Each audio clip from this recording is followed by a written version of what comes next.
Good morning, everybody. Well, it's a bittersweet day today. We've come to the point where we have to pull the car down off the jig and off the trailer. There's a little rust right there, and I put that Ospo on it. Look at that. No rust anymore. Anyhow, back to what I was talking about. Easily distracted sometimes. So anyhow, got to pull the car down off the trailer, set it on its own suspension, which means I got to put the motor and transmission back in. Because I also have to redo the transmission support that goes across, because I boxed in the frame. So I'm going to have to configure that, get that straightened out. Came up with an idea on that. I think it'll work. Just cut the ends off the support. Anyway, we'll get to that later. So I need to do that. I need to get the tranny and motor in to see and get it on its suspension to see where the rear end's going to line up with my tunnel, because I'm pretty sure I'm going to have to cut the tunnel and raise it up, because I'm not going to have enough room. But we will find out, because that's why we got to pull it down and get it on its own suspension and see where that sits. Might be surprised. I hope I'm surprised, because I really don't want to cut the tunnel on a brand new floor. So that's what we're going to be doing today. But what I did kind of forget about and screwed up on is my little brackets right here. When I put the body on, I didn't cut my brackets before I did that. Which is fine. I cut this one I can get off. Can't get to that one or that one. You can't see it, but anyway, there's brackets up on the inside that I can now barely get to because the frame is on it. So that's going to make it more fun for me today, and I'm out of oxygen on my acetylene torch over there. So I'm not thinking very far ahead here lately. So that's the project for today. I'll probably video it. Not going to do a lot of sound, because it's going to be kind of boring, and the words that I'm going to be using today aren't going to be very friendly, I'm sure. So let's get on it. Okay, well, I had an idea just to double check something before I pull it down off of the trailer, because welding and doing stuff on the trailer is nice because it keeps it all off of my floor. You know, any sparks and grinding, it all ends up kind of more or less on the trailer. So what I did was I had purchased some roll cage bar about a month ago. So I had a bright idea, and I slipped that down through there. And you can't see all the way down through there, but I'll show you the crucial point. That's what I've been concerned about. It is the problem. And that's right there. I can't even stick my finger in there. And that's not completely centered. That would be centered. And that's right against the floor. So I'm trying to feel underneath. Yeah, that's right against the brace. So, yippee-yah-hey, yay, ki-yay, all that stupid crap.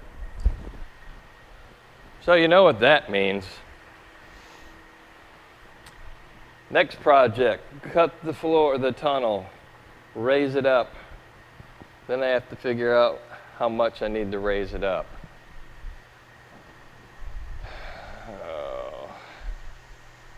So I have prepared for this, just in case, and I have braces that go across there. One would be here, the next would be back here,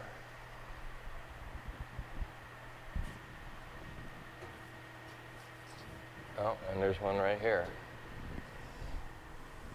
Yep. So I kept my old floor. See, this is why you don't throw things away. Kept my old floor. Unfortunately, I had, right there, I had the roll cage attached. So that's minus that big chunk.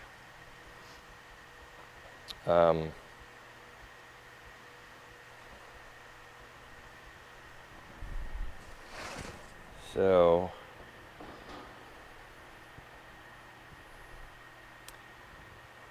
kept the old floor. So what my plan is, I will take sections out of the braces that run across there, and I kept the other brace, which is over here.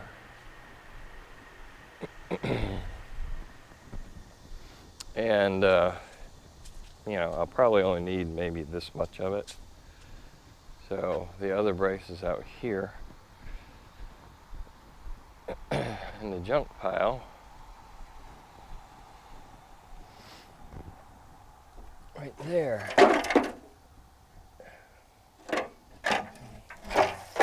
See, and this is the brace. They never even put bolts in. So I can use sections of this brace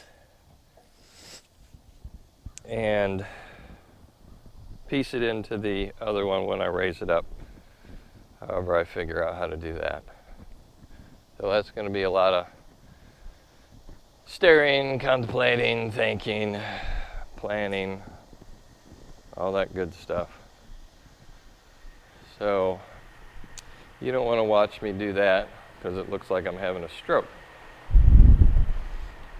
So once I come up with a plan, we'll be cutting the tunnel.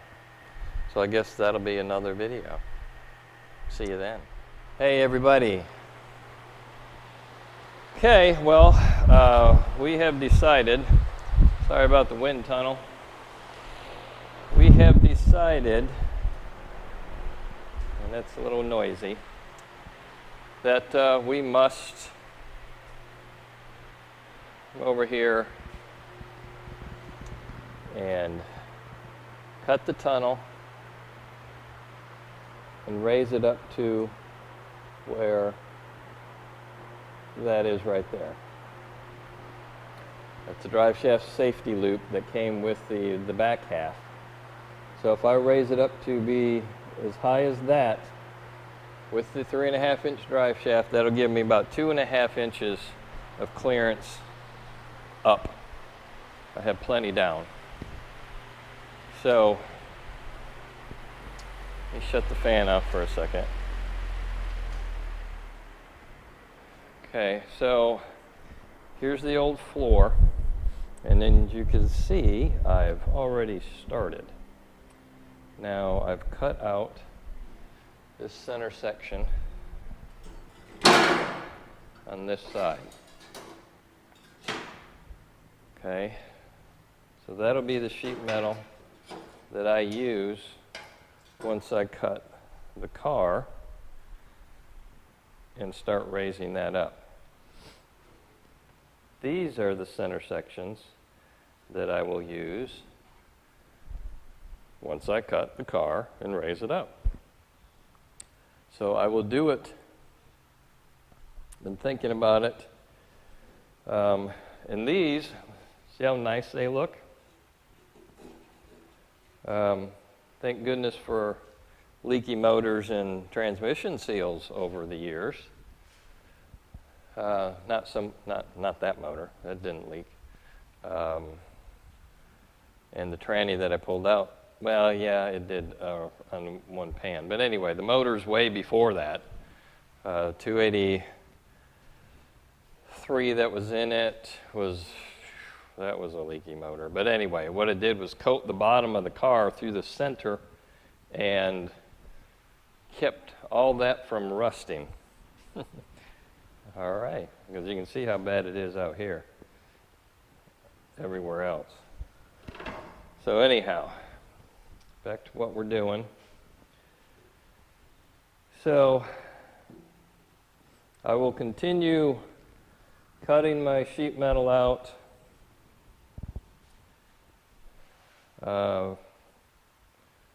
configuring, so I only need roughly, I think 2.5 inches, so it'll be, roughly that right there. So it's going to be the straightest section, and yeah, that's the seat belt. When I cut the tunnel in the car, it's going to be right through here.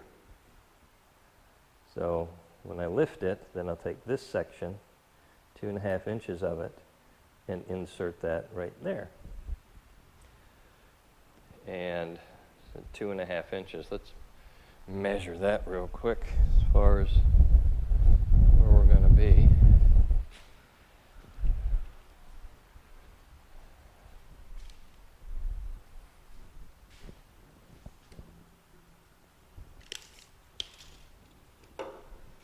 So for example, if I use this line, and we did 2.5 inches, we're going to be right there on that seat belt nut. Not a big deal. Seat belt nut can be taken off. It's just spot welded on the back side. So, going with that plan, all we can do is keep cutting, trimming, and go with it.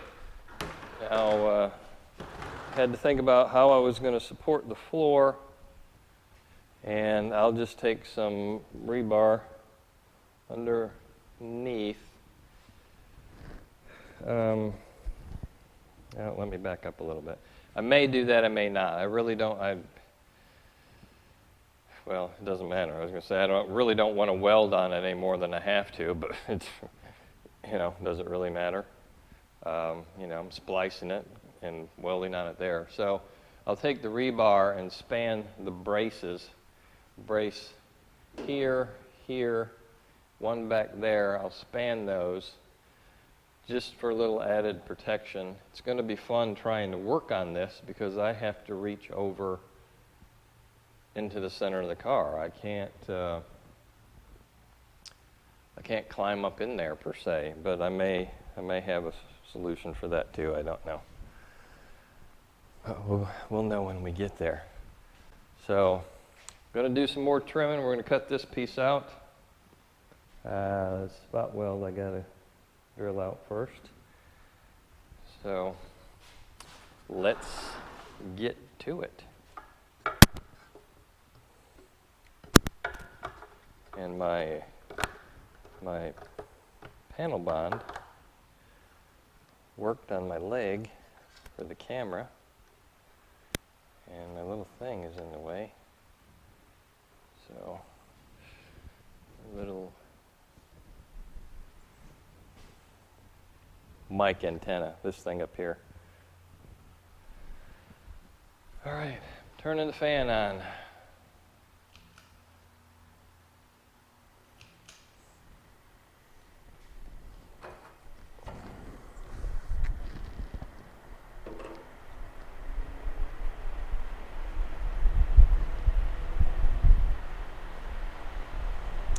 So yeah, it's probably windy where you are.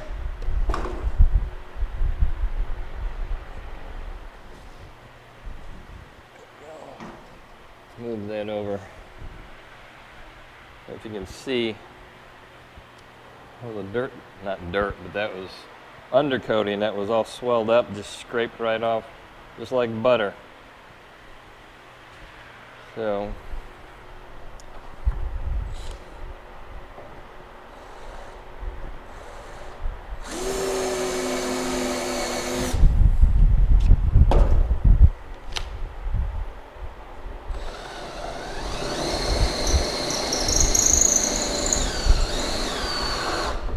look at that, popped right off. Love it when that happens. And all these popped off. All I had to use is my little putty knife. Get another disc. Those don't last long at all. I don't know why.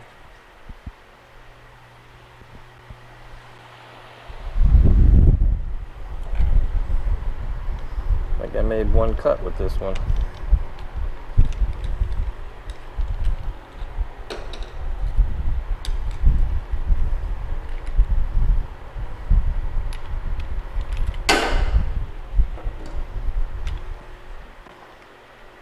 The wind's noisy inside my hood.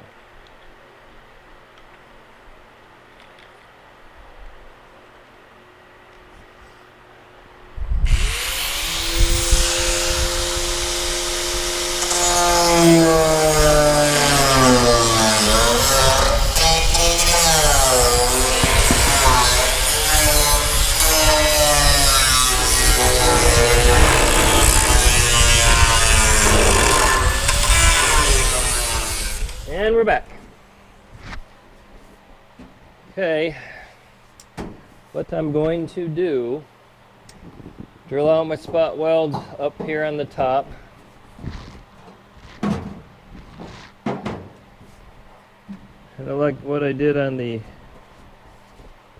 original floor. And drill out my spot welds here. Basically peel this back like a banana.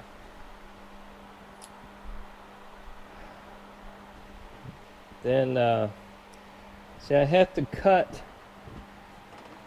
the braces at a certain angle, the best angle.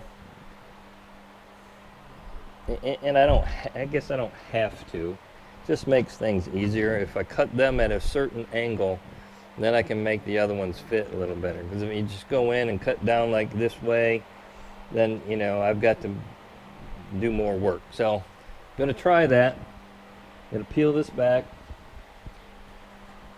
and see where we end up. So, spot weld. Makes you sick, doesn't it? Brand new floor. Oh well. What are you gonna do?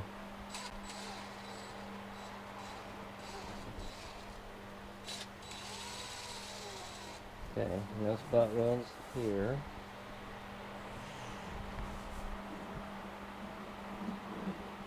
One here. Alright. Weld there. There's one here on the other floor, but if this isn't factory, so I don't know why we don't have a couple up here.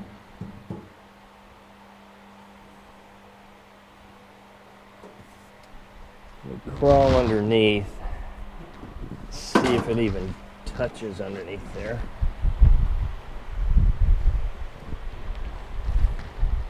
Be back in a second.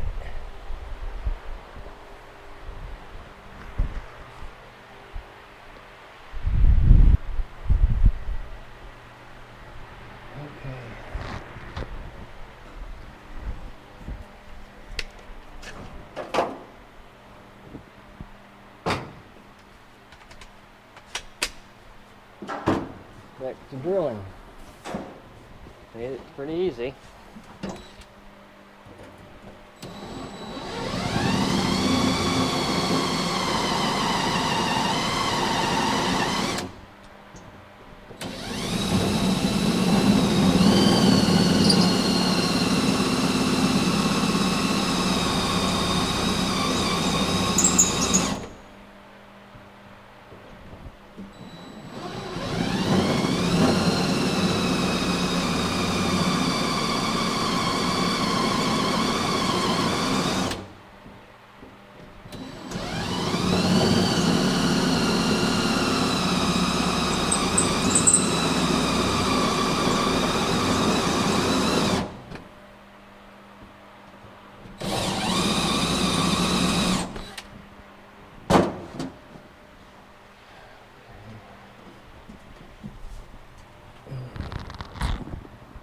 Okay. I'm gonna get the cutoff grinder.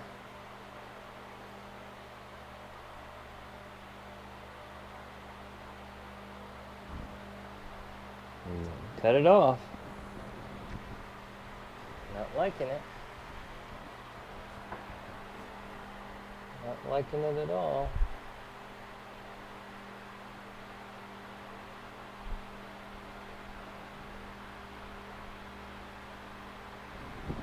Anyhow. But, price you pay. And I blow everything out every day. Here we go.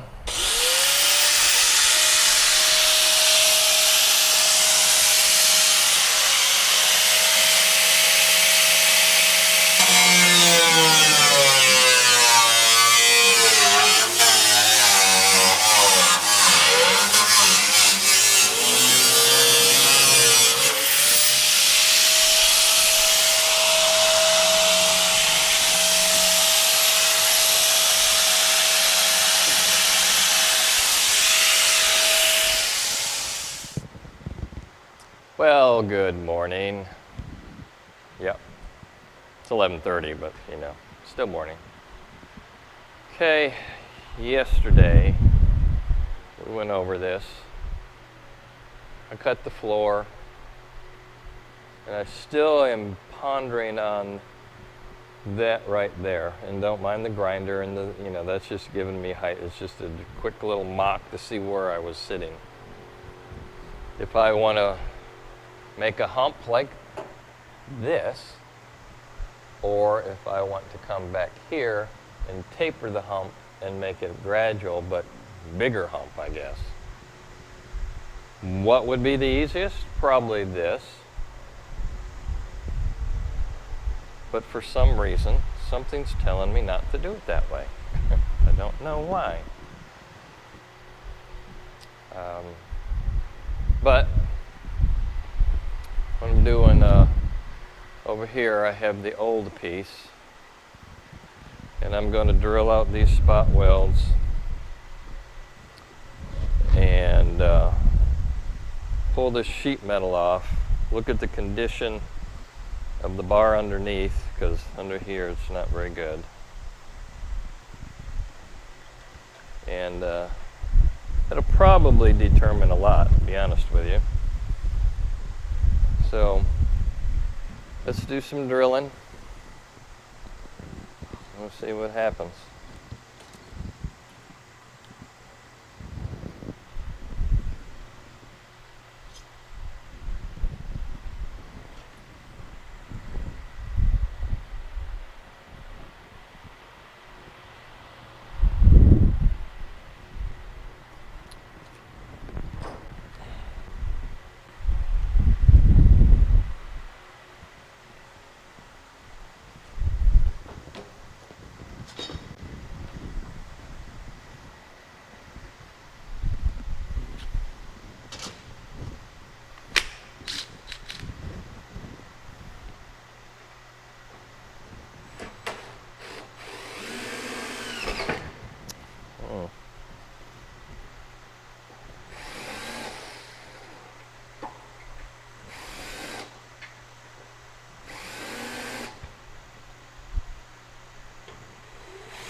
Trying to make an indentation so my cutter doesn't wobble around.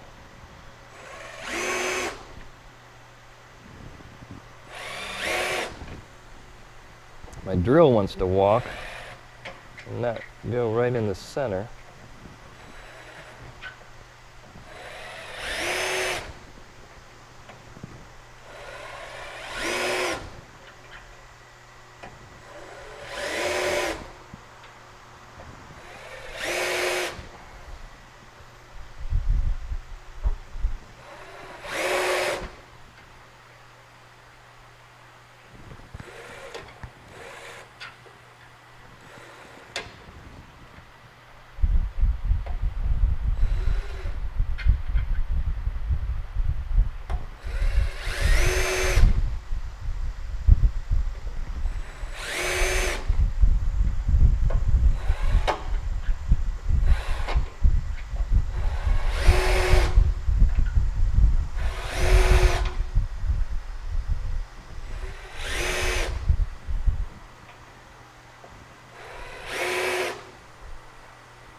big old spot welds.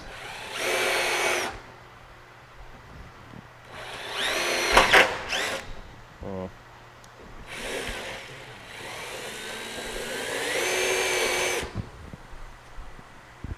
I don't like it when it breaks through that quick, but as we go out this way, it gets rustier.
Hear that pop? Sheet metal popped off.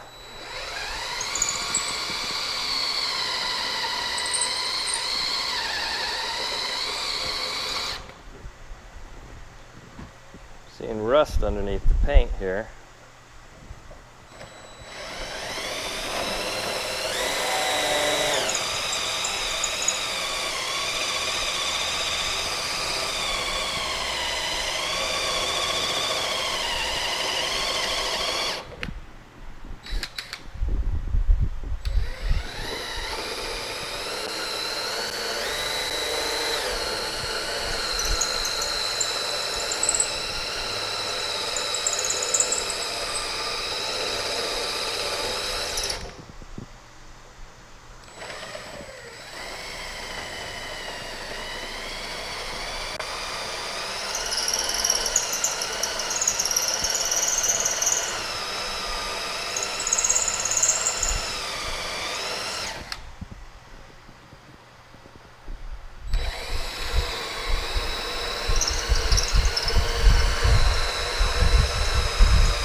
Well,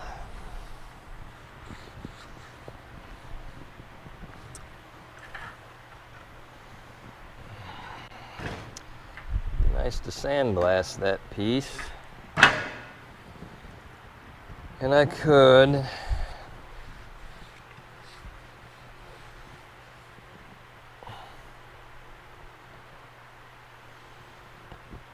but I gotta figure out what I'm doing with it first.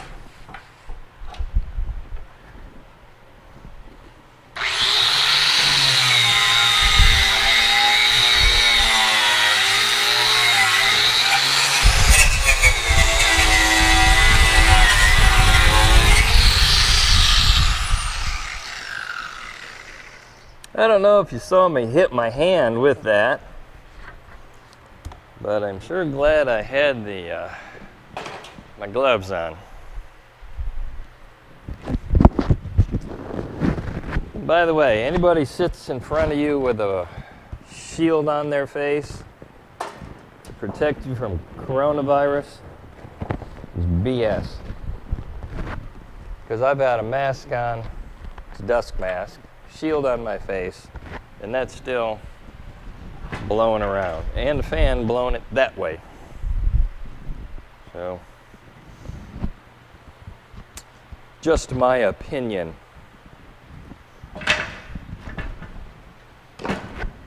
I am not a doctor. So anyway, well,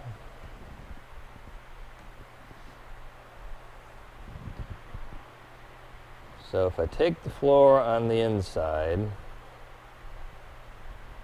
cut it basically like this, take the sheet metal off like this. There's a lot less spot welds in it too. Cut it here, V it, and then cut it here and bring it up like so. It's going to give me a gap in the middle that I just take a little bit of this and put it in. Or I take this right here,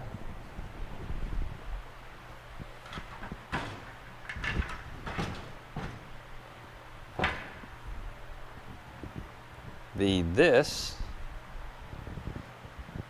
cut these off, and then bend them to create a tunnel. And then weld those into the existing bracket, which would be like right here. And then I would have a tunnel.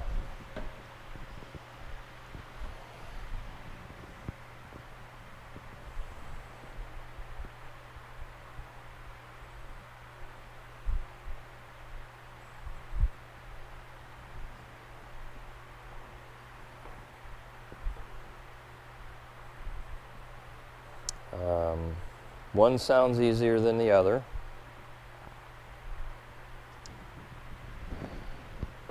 What I would have to do, for example, this would be the floor pan. This is the back of the car. So what I would have to do, remove the sheet metal, but I would have to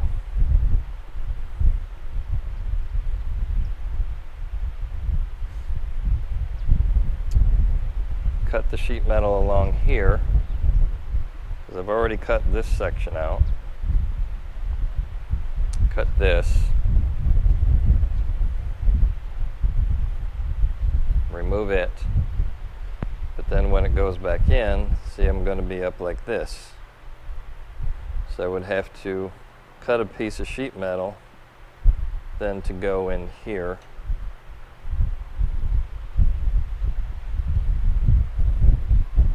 Well, in here.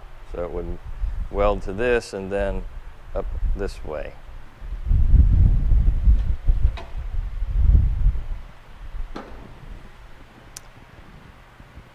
So, is that easier?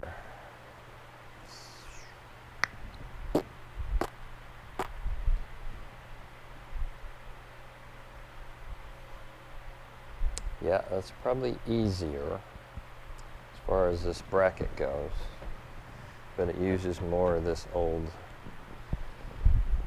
bracket. And then instead of having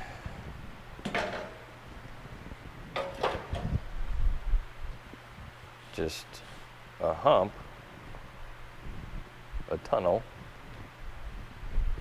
I would have a hump. And yeah, about that high.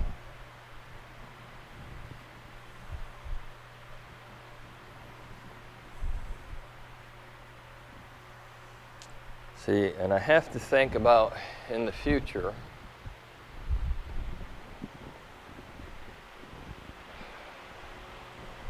because I have to build sheet metal on the inside. If I had a tunnel,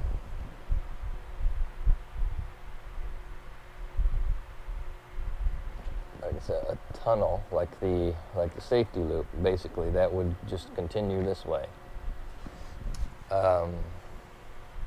or the gradual hump over, which is easier to work with the metal that's going on the inside.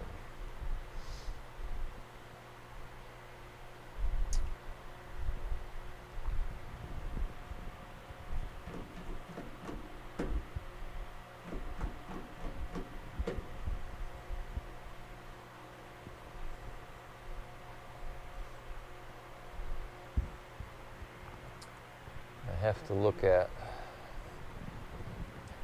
is this here, this has to stay open so I can get to that bolt if I need to move stuff, take stuff off, but a panel needs to come up from here, from there to here, whether it comes up flat or it kind of contours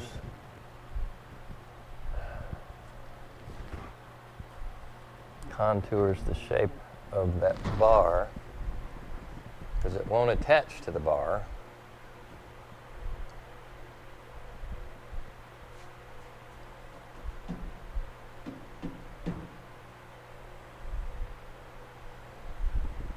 So what am I looking at there? So that's another story. That really does not interfere with this. So when we are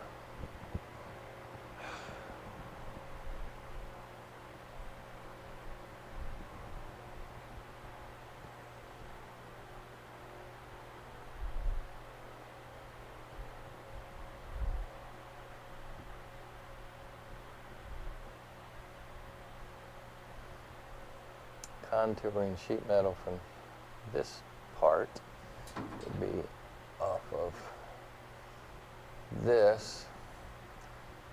Won't be a big deal. This swoop probably be easier to deal with than a hump.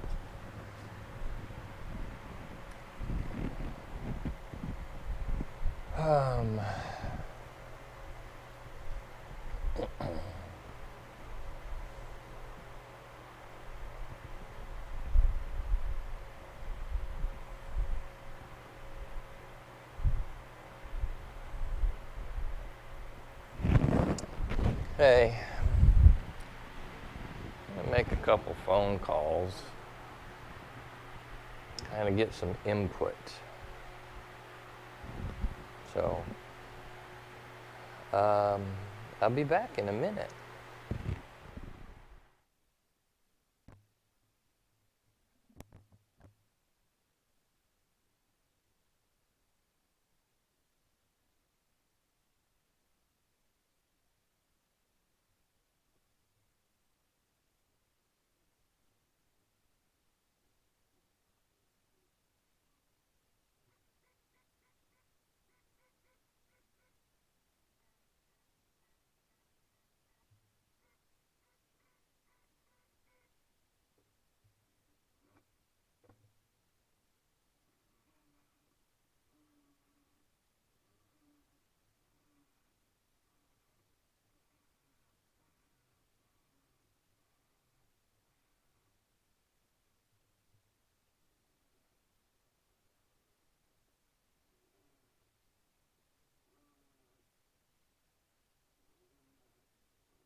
Hey everybody,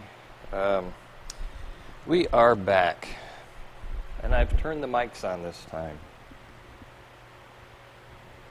so hopefully you can hear me. Sorry about all the crappy audio.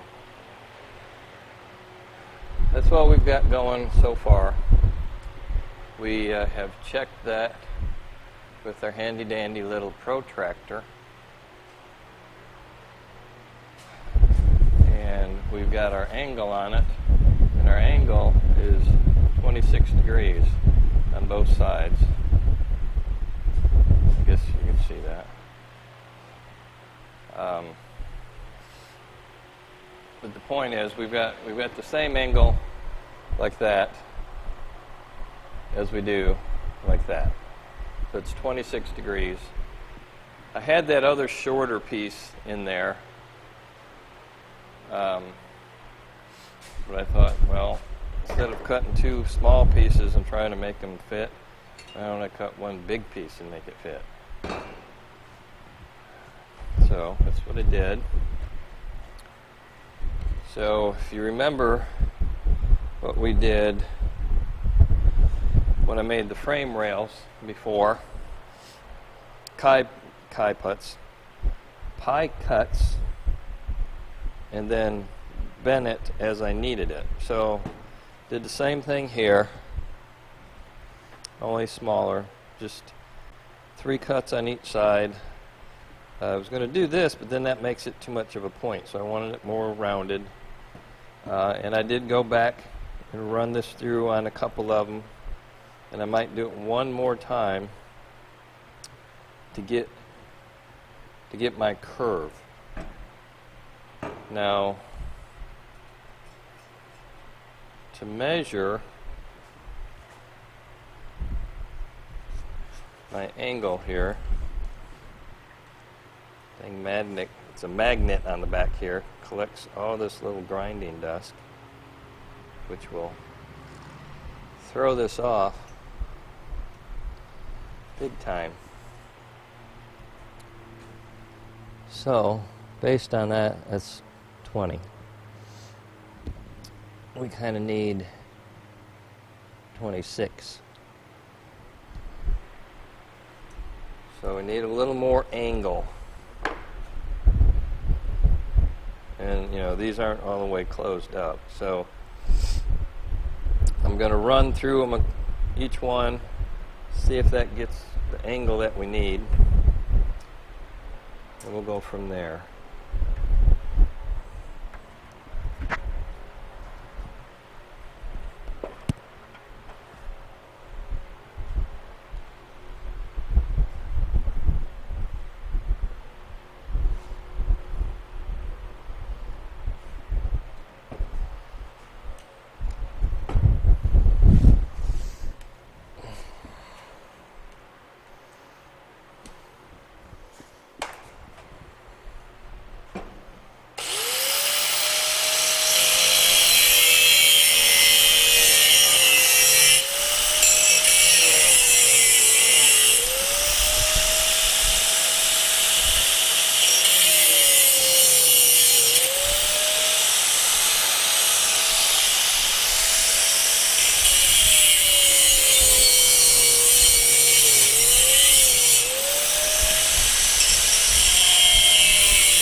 Okay, so we widen that up, and we simply apply some pressure. And now they're closed out. So let's check a little angle of the dangle.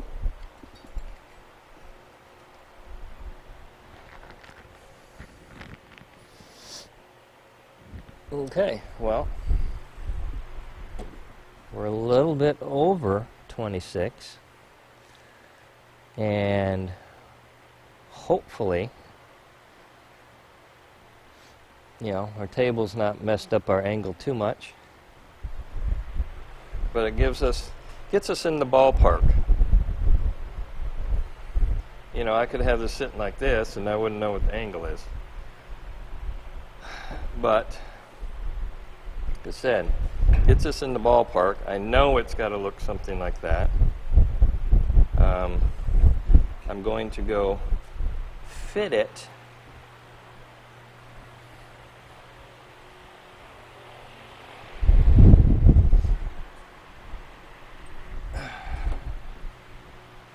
and it being over a little bit, like I said, could be the table, could be, all right, the cuts are a little bit too big, but I can come back and widen my gap and make it what I want. So that right there, you can't see what I'm seeing, but that right there looks like that's what we want. That should meet up with my other pieces. Now, I put a mark on this before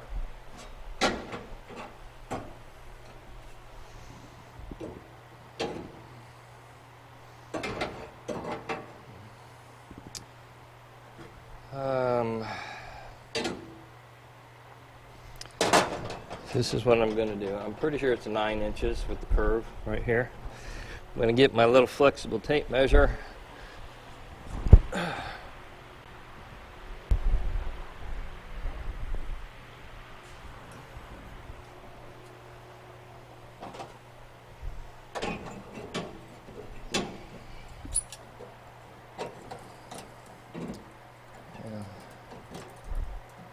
of a dumb clamp to get, I guess. That didn't work. A different one.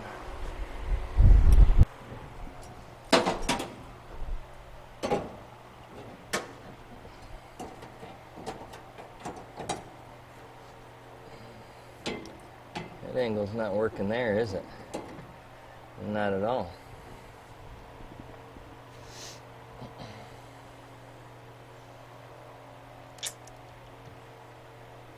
Not at all. And if you go like that, sure that's not going to work.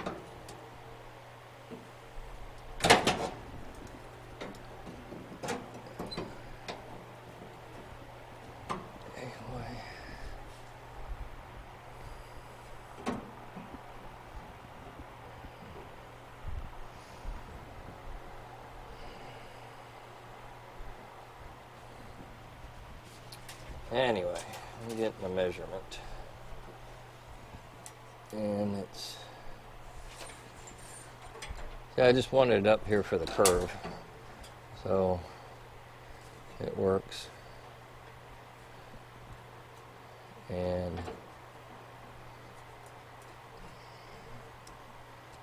it's roughly 8.5 inches.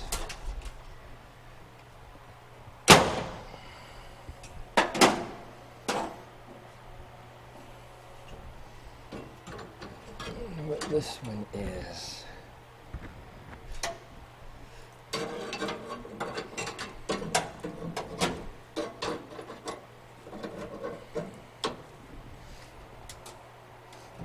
That one fits a little better. I don't know why that would be.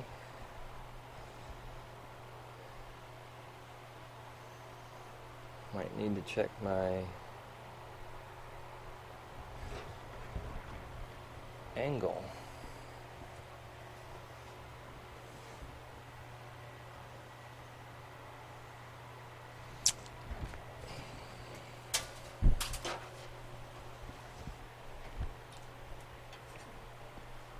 again, 8.5.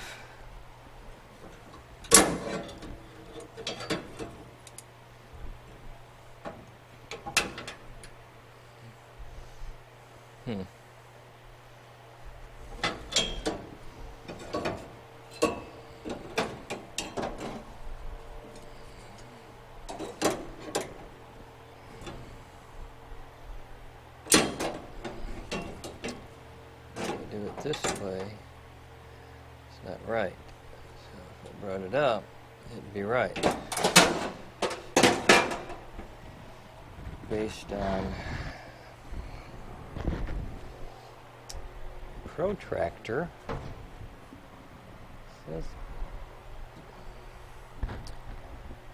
So I've got 26 degrees there. And you see, I've got a low battery. Okay, I'm going to change out the battery, be back in a second.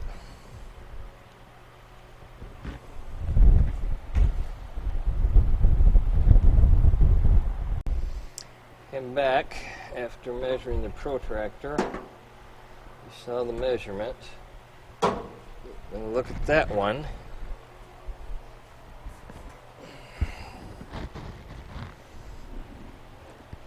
And that one is right at 25.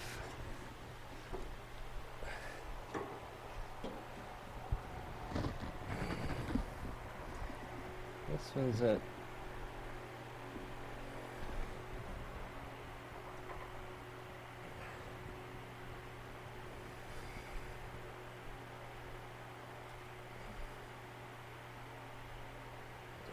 it needs to go down.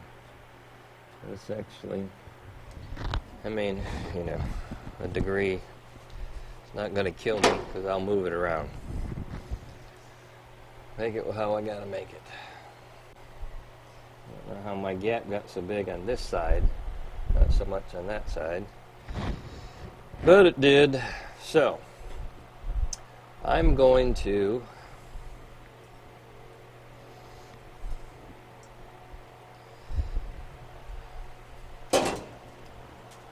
climb in here and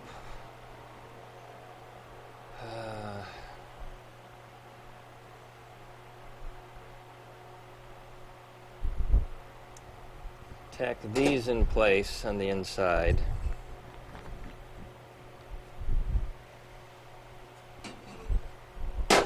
Actually, I'm going to do it out there.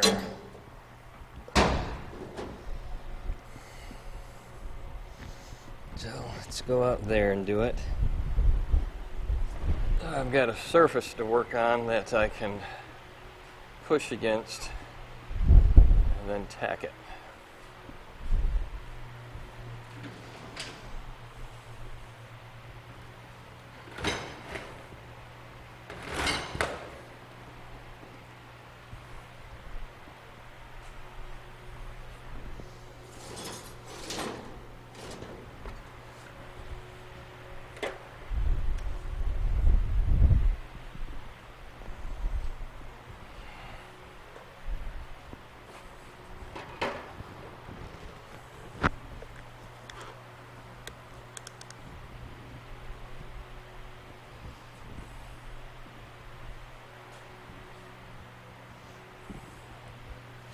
Okay, what do I do with it?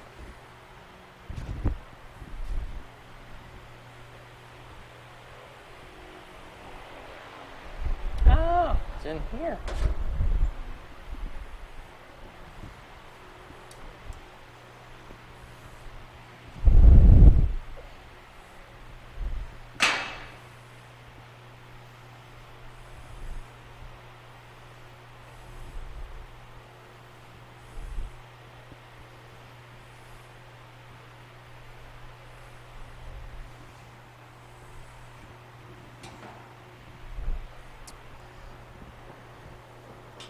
Clamp, put on there.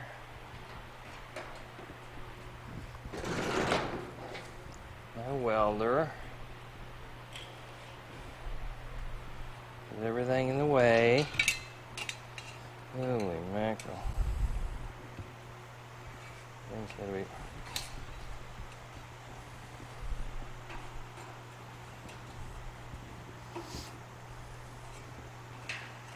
Oh, look at that. Look at that right there. Yeah. That's what I'm talking about. Okay. Here we go.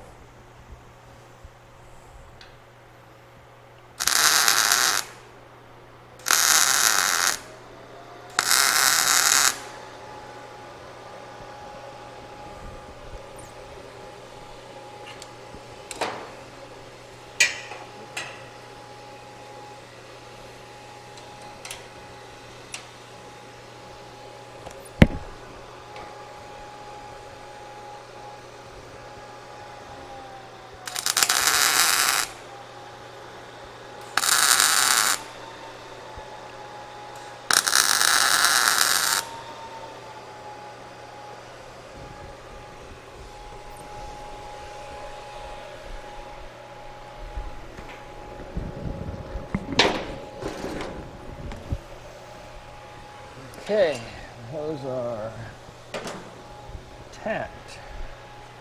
Nice tacks. Ooh, look at that penetration. I don't have to worry about anything on the other side, that's for sure. Might be a little hot. I'd have to back it down a little.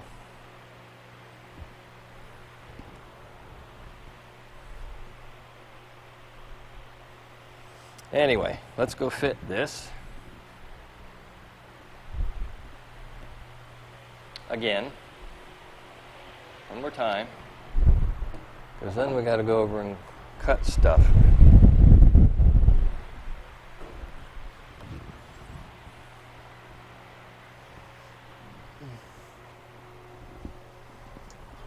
Cut stuff. Yeah. That angle. That's a little bit. It's a little bit too much. Almost.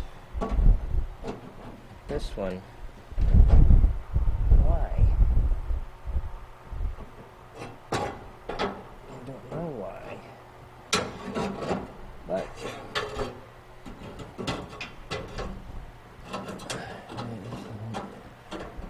doesn't make any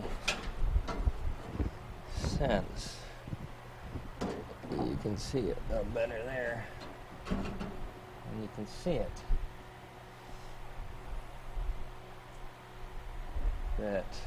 That needs to come up.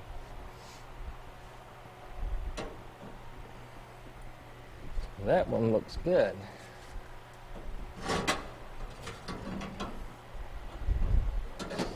Sitting here with this.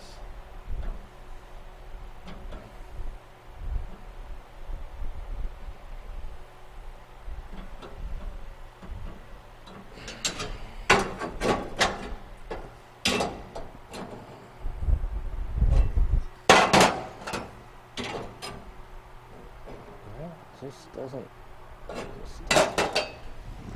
This one just doesn't match up. Even though, I mean, we got our angles the same. Doesn't match up right. So I'm going to cut that weld real quick.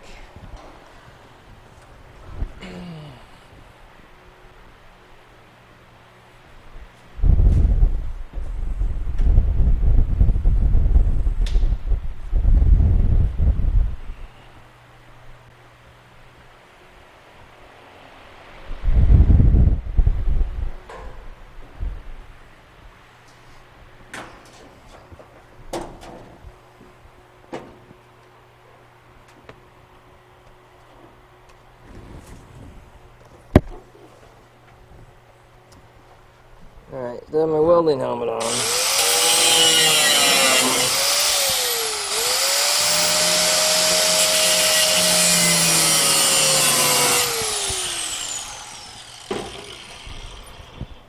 But I can see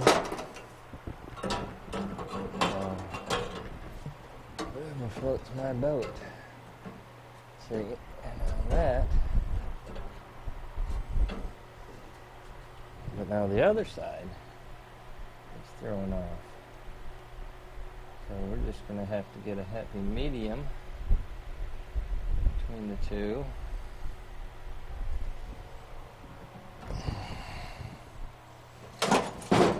Clamp. Do a clamp. Hey, look at that. Look where that swings when I do that. Now it's good. Bam.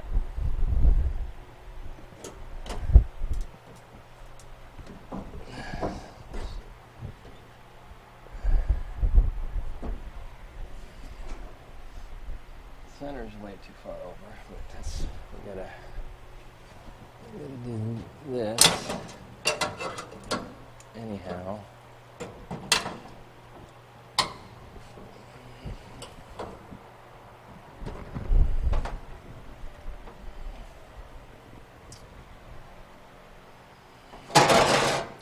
Gotta move you.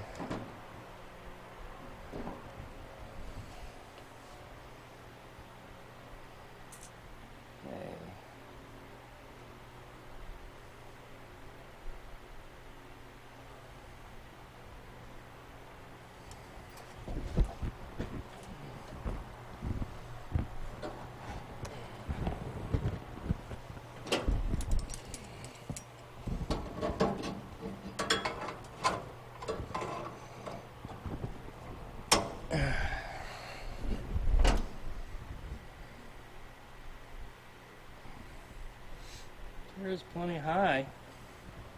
Don't need it that high. I only need it to the top of this. Probably made my angle too much.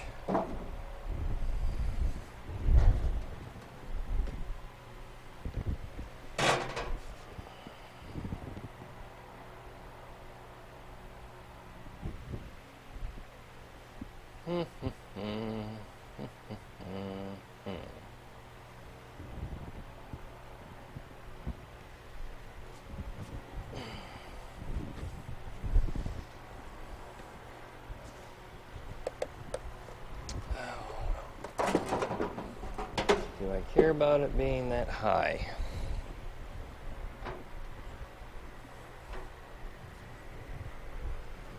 Like an inch too high.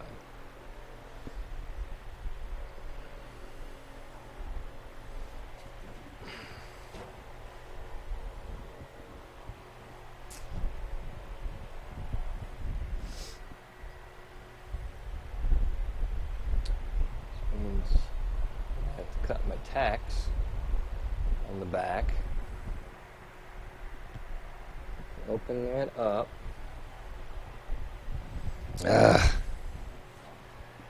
Alright, I'm gonna go cut my tacks. I'm gonna open that up. Going to cut that tack, then lower everything down where I need it.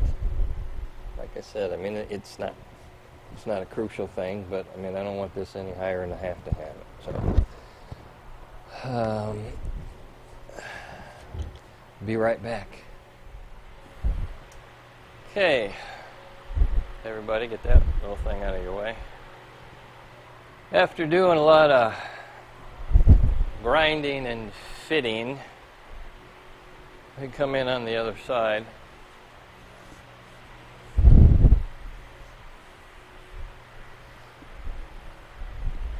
Seemed like it took me an hour. Yeah, probably. Just checking my watch. Took me an hour. Clean this bad boy up. See where I welded on the inside. Came back, welded some on the outside, got her cleaned up. Actually, I need to spray some weldable primer on here real fast. got her to fit. Now, factory flange here isn't as wide as this one, but it is what it is. It'll still work. We can kind of shave this and taper it into it. Not a big deal, but let me spray some weldable primer on here. Anyhow, there's that piece. Let's climb up inside.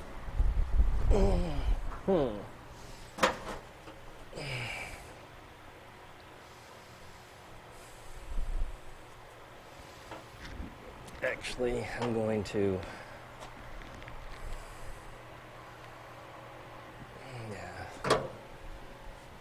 screw it.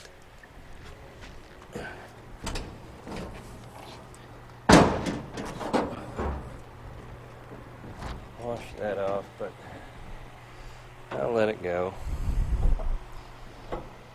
Don't know what I was thinking. So, after many hours of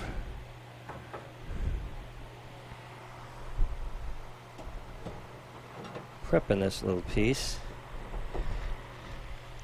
now I had it sitting in there perfectly, and now it doesn't want to.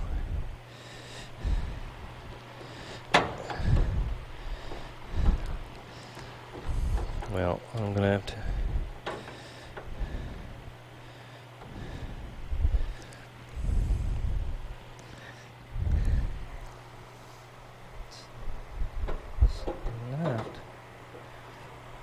not what it was doing. It was perfect in there. And now it's not perfect. Come on.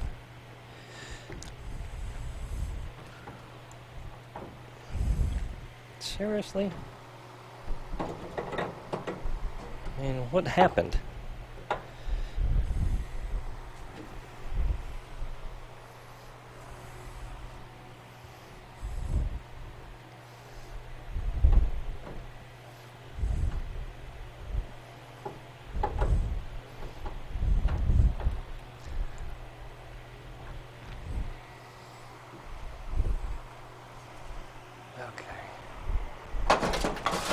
See if we can make a clamp work. Hold this thing in place on one end.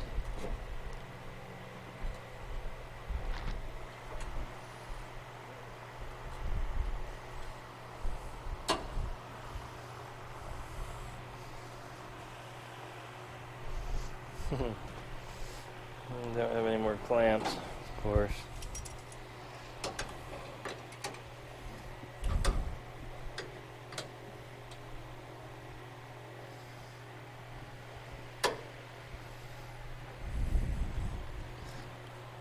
Okay.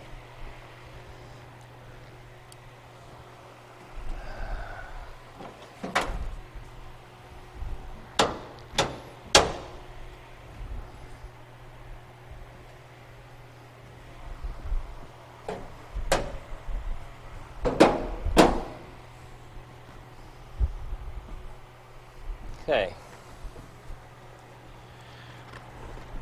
I'm going to throw a tack on here.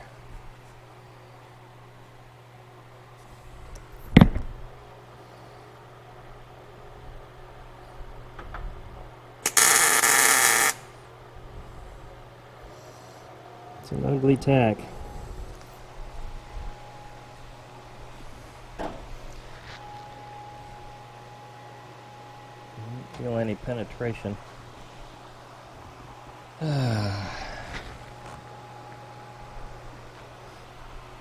Need to crank it up a notch.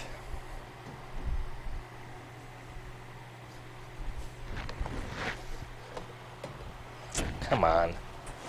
Sure keeps catching on that back there.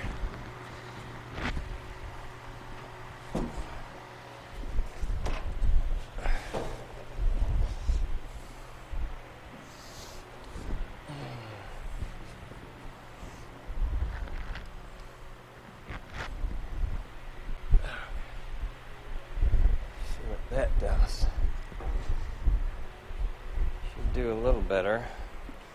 Fresh weldable primer doesn't help. I'm regretting doing that right now.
Primer's messing me up. But what are you gonna do? You know what I mean? I think I want to. Well, that's not working.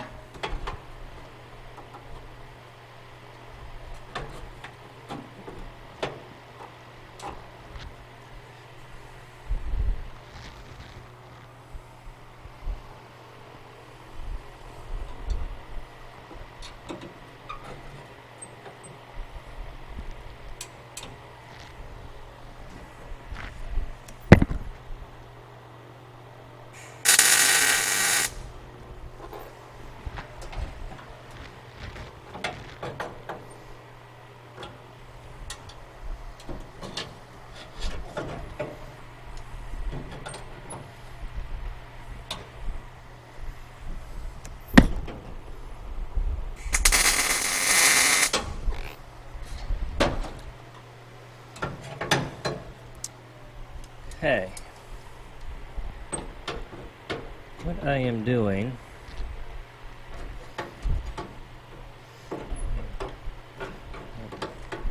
like that particularly,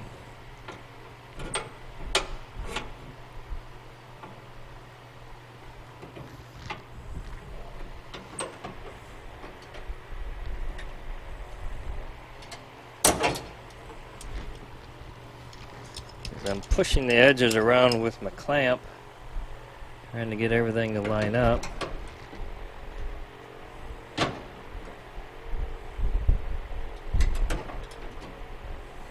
As best I can. Just not going to be perfect.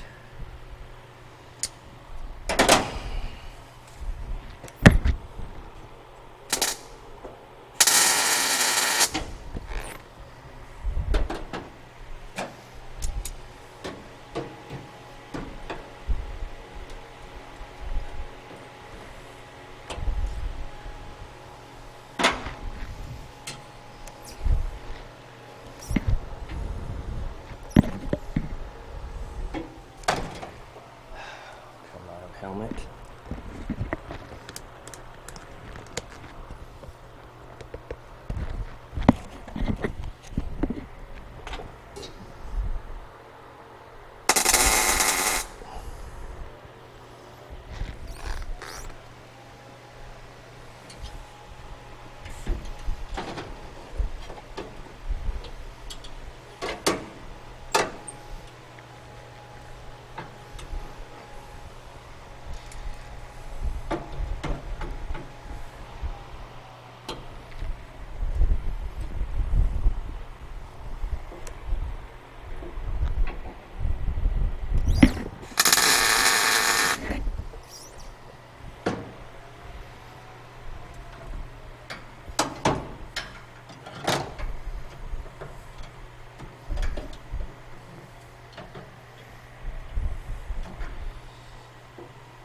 Okay.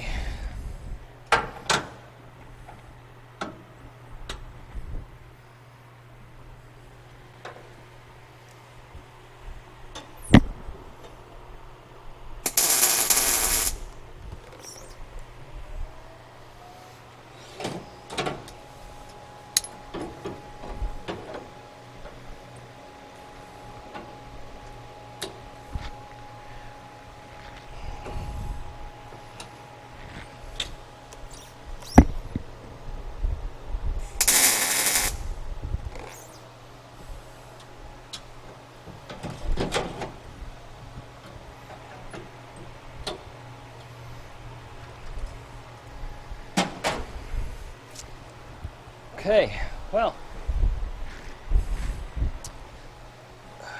that is in as far as tact goes. I'm going to buzz some welds on there. I hope they penetrate through the back side.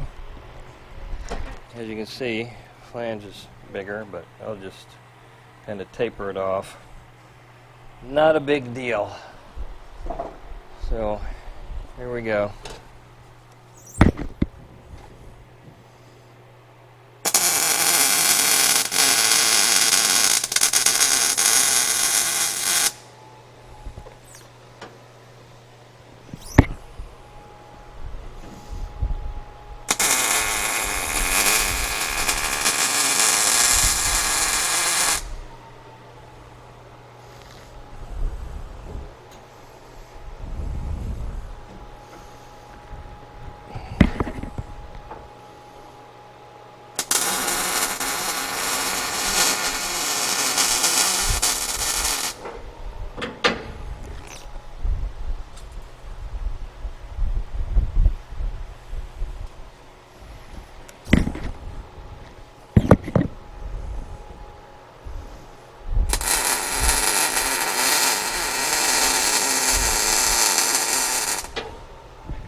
Welded. Penetration. Oh yeah. Yeah, we got some. I feel it. I see it. If you can see it. Not everywhere, but we got most of it. Oh yeah, look at that. There's penetration. Awesome. This means we're doing a lot of work on the other side. Okay.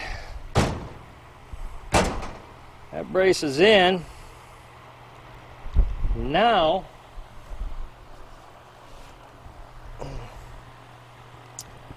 I'm going to grind this down, clean this up, get these spot welds off here, and move on to that one. So, we'll see you next time. Hey everybody. So, as you saw just a minute ago, what we did the other day is raise the tunnel inside the car in the back, so we have clearance. So we raise the bottom of the tunnel as high as the inside of the safety loop in there, and you can kind of see it. So next one on the agenda is this one. So I have to figure out what my angle is going to be and how high I have to raise this. I'm assuming it's going to be about 3 inches based on my finger. And then that one a little bit less. I want the tunnel.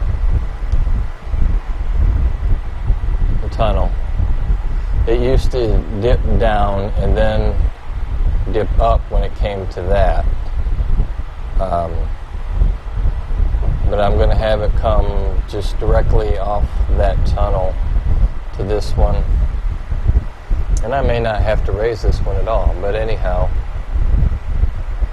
I might do it just for looks, anyhow. So then again, raise this one about 3 inches. The other reason I want this just to come straight across, more or less, is shifter. Shifter's going to go in there, so I'll end up building a platform for the shifter at some point. Alright, so let's get on this and get some measurements and find out where my cut's going to be here, just above the line of the sheet metal, but I'm going to find out how much we've got to raise it up. So we will see you in a minute. Hey everybody, what I'm doing is I'm making a tunnel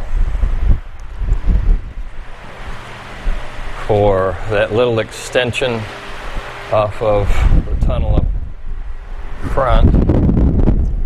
Let me climb up here without breaking my neck. That down there. So I want to eliminate this. So I'm making an extension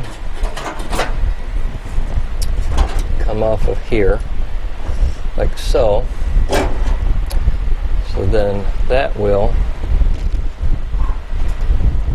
I can cut this off right here in this area. So then that will be more or less flat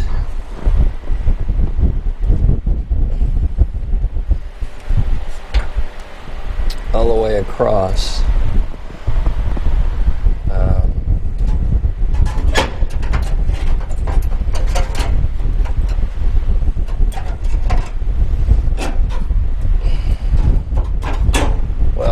Once I get this welded up, shaped to where I want it, get this where I want it,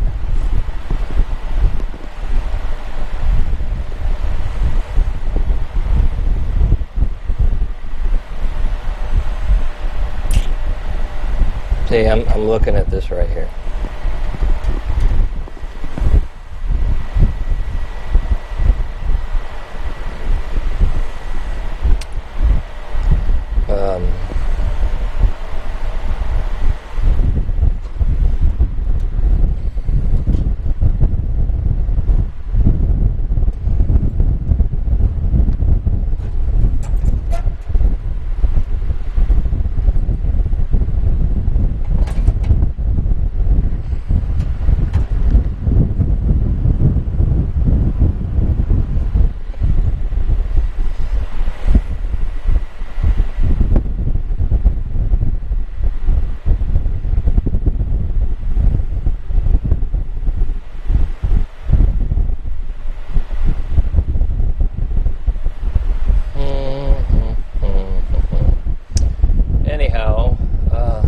Build this piece,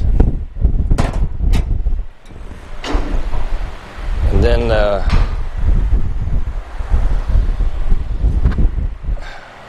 we will look at the rest May have to build a bunch of these. But if we have to, we have to. So let's set you right there. What I did is, because this was bigger around right here, I cut it, pulled it together, so I get the smaller, and then where it overlapped, I then came back and cut it on the edge again to cut that piece off.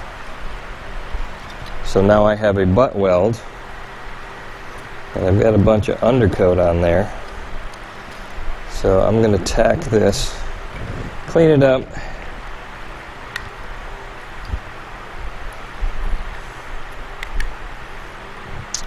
and cut that right here. I'm going to, anyway, and again, tack it, clean it, weld it.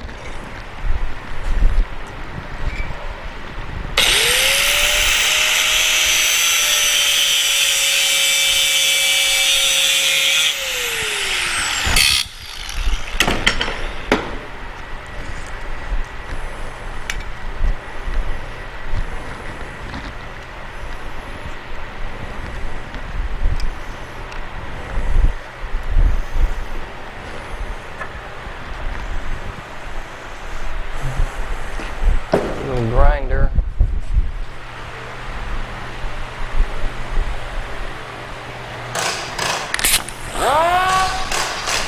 I'm trying to keep a dust mask on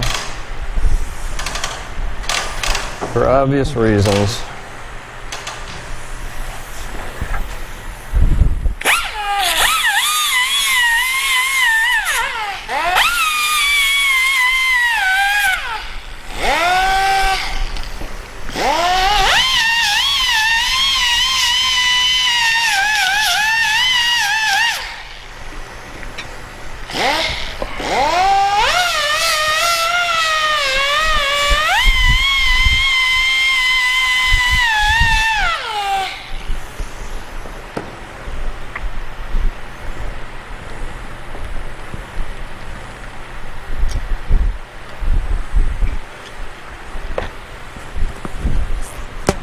But I can't always breathe with a dust mask on. Can't always see. I know that's got with the shield I can't always see. Anyhow.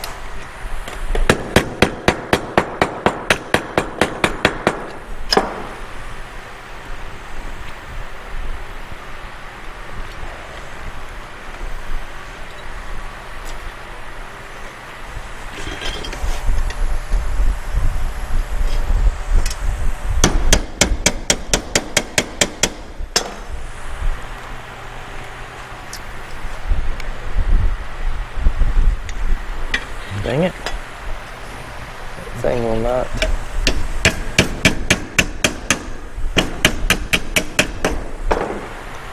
Not flatten. There we go.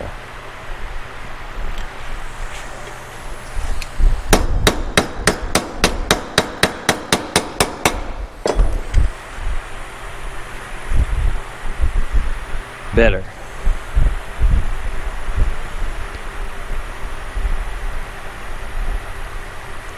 Better. Okay.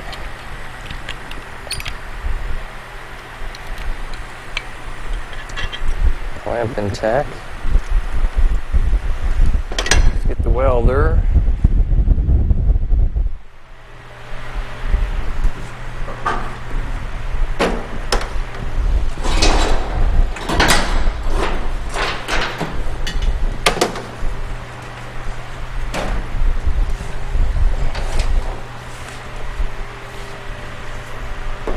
Always. Wires, cables, hoses in the way.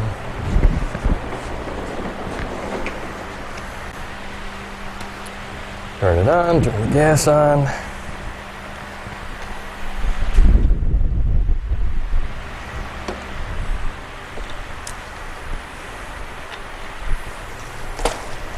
that.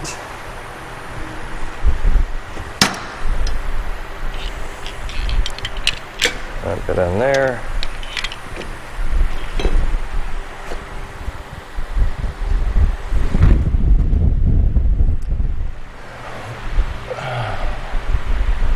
Welding helmet.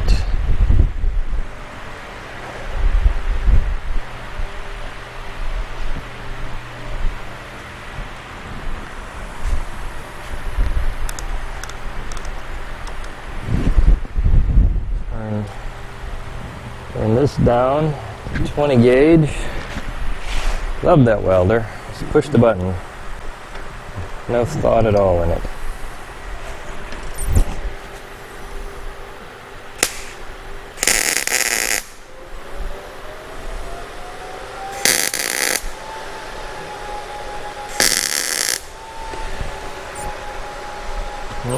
Yeah.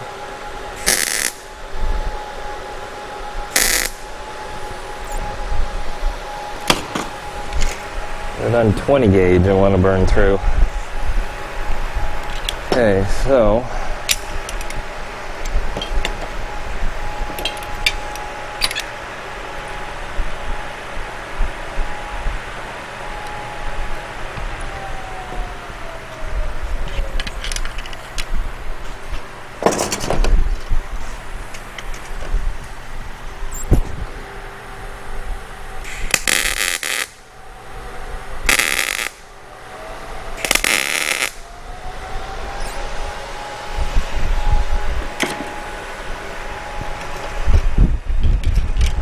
might be thinner than I think.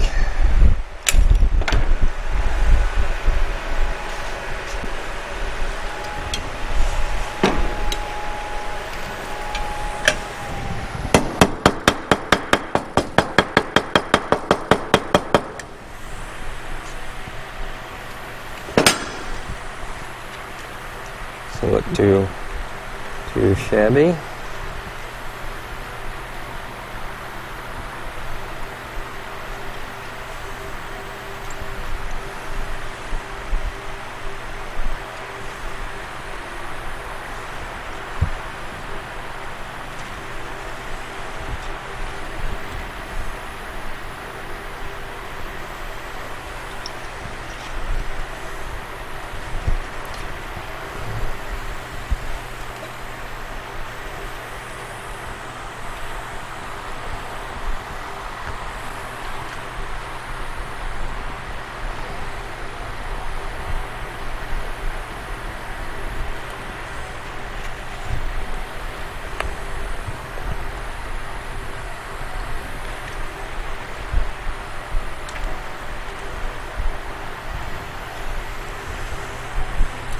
Okay,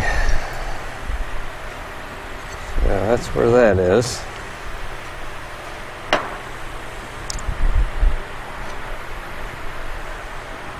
See if we can make that work. Take my helmet off. What do we have to do?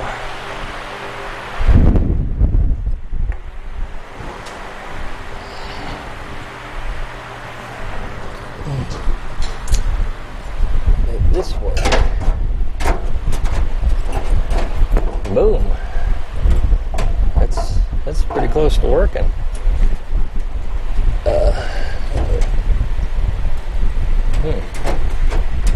Big boom outside.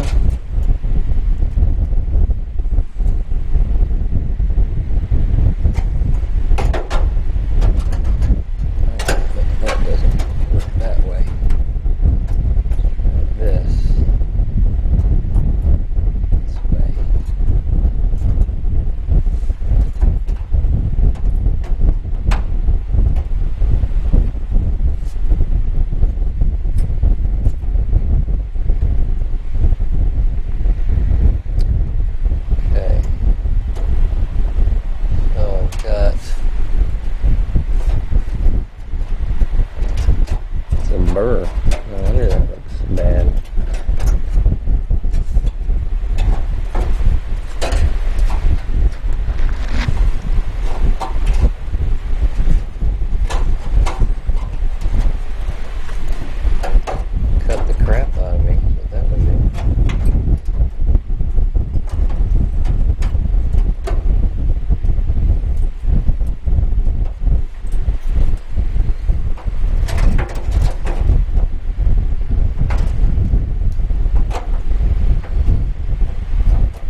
clean it up. And then I'll clamp it in place. Well, weld these, I think.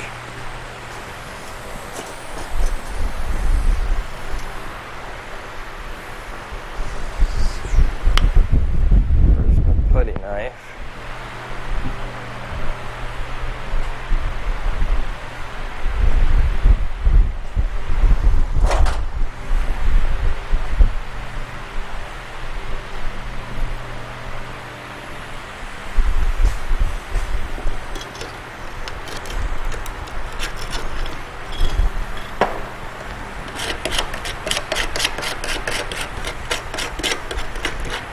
Greasy undercoating comes right off.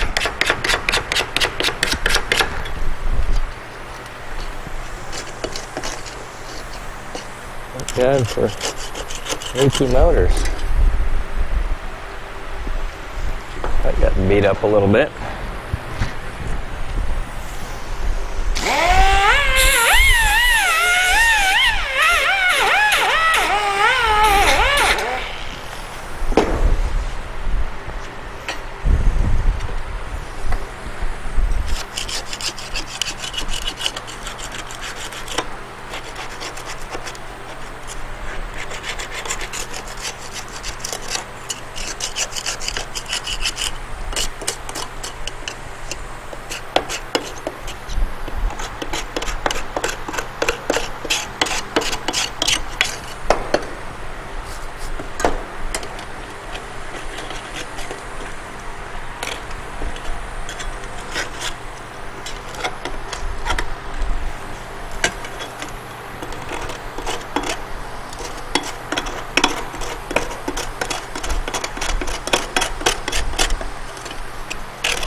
There's fun cleaning round stuff. Okay.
It's ugly.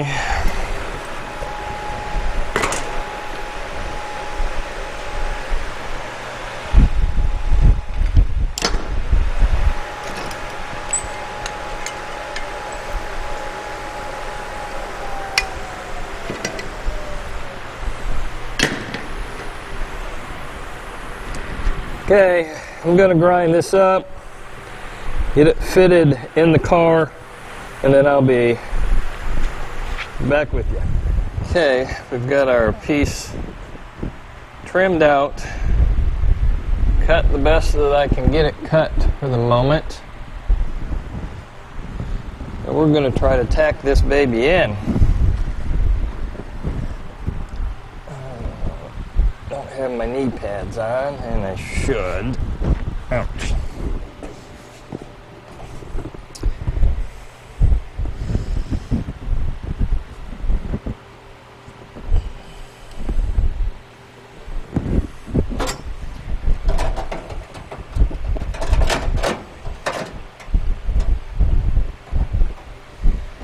So anyway, that's what we're looking at. Sometimes you just got to go for it.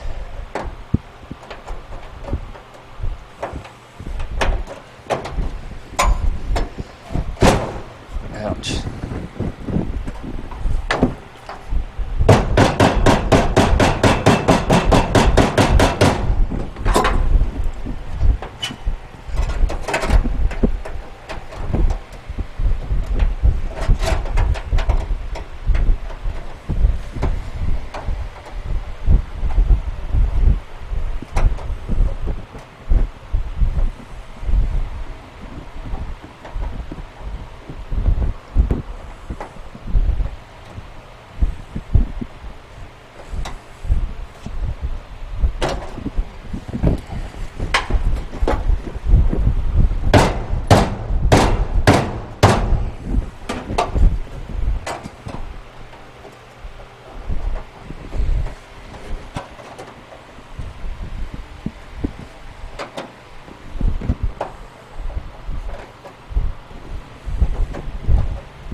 Oh man, Jesus.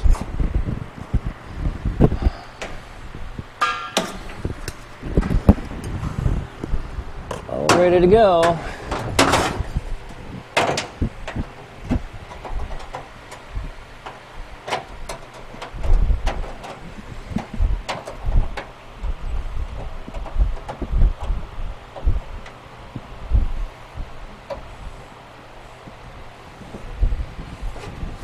Going for it.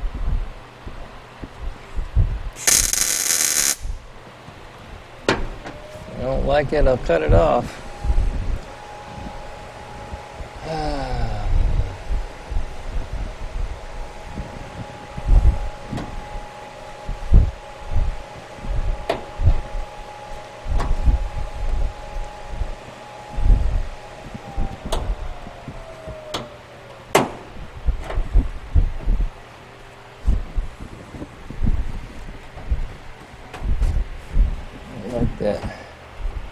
Like that lip right there.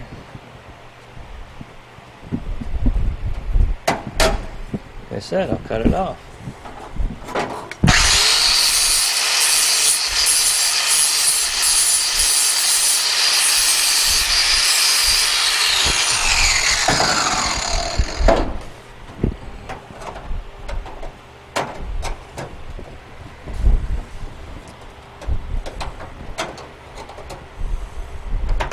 Okay, I'm not sure what's going on because this fit nicely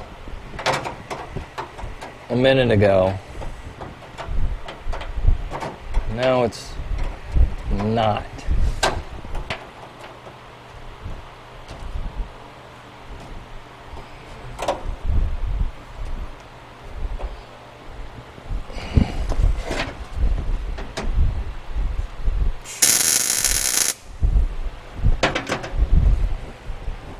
ugly tacks. Just ugly. Let's see if this will squeeze in like I want it.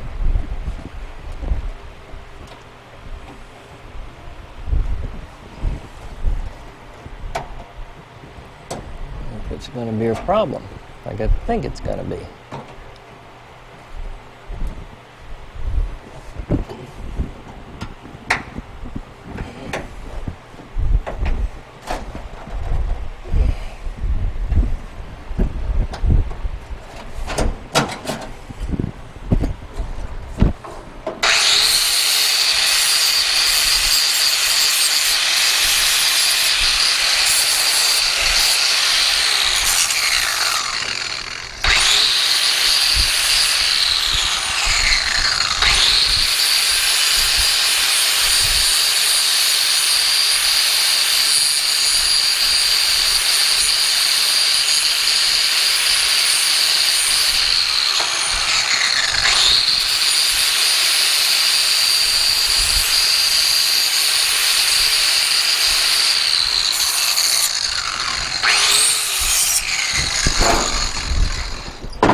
Okay, well, I trimmed it some more. Let's see what happens now.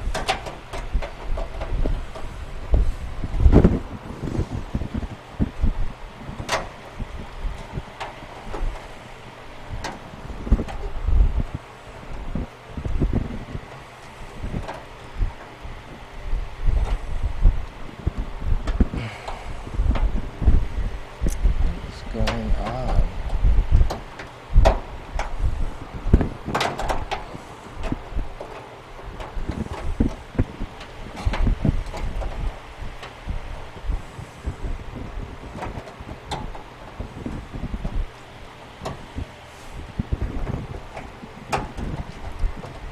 What's going on there? Grinding's too much of it off.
Okay, somebody tack it.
side looks like.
Okay, it's tacked in place. A little on the ugly side, but it's in there.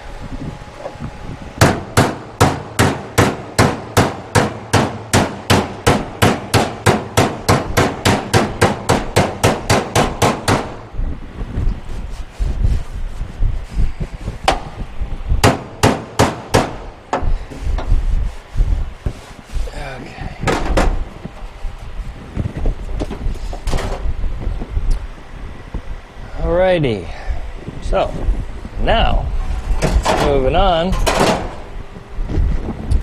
Next,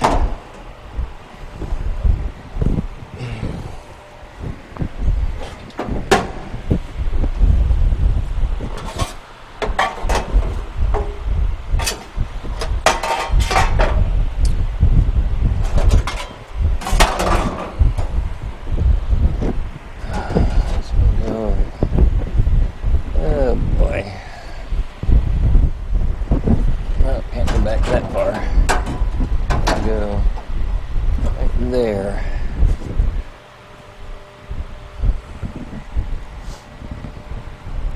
So now tape measure from that up.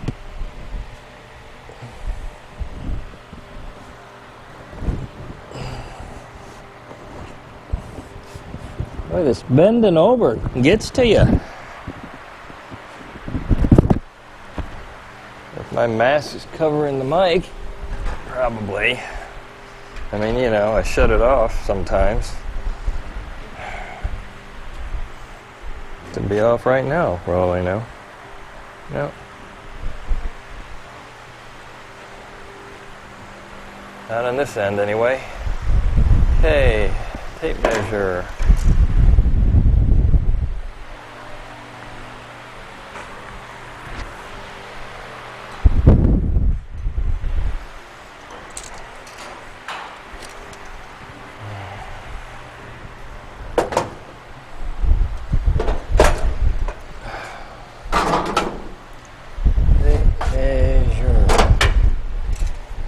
Measure up from there.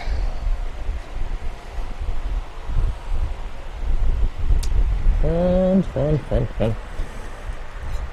How am I gonna do that? I guess I have to crawl under it.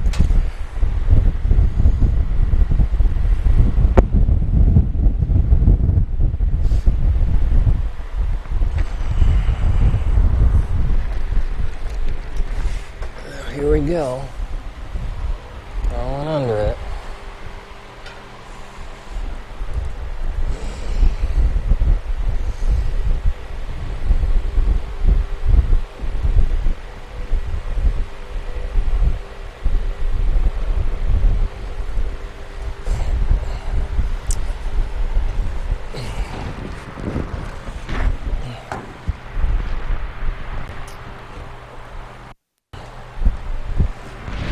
Okay.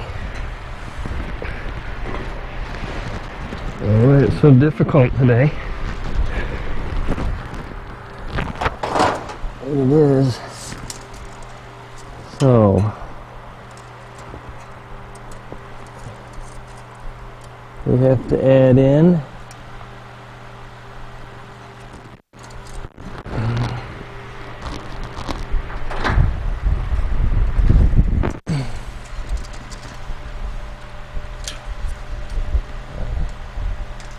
Front side says 1 inch. Back side says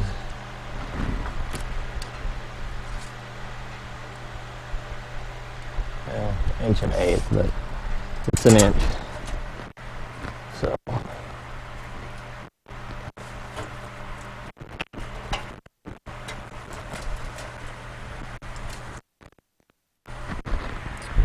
we'll roll on out of here.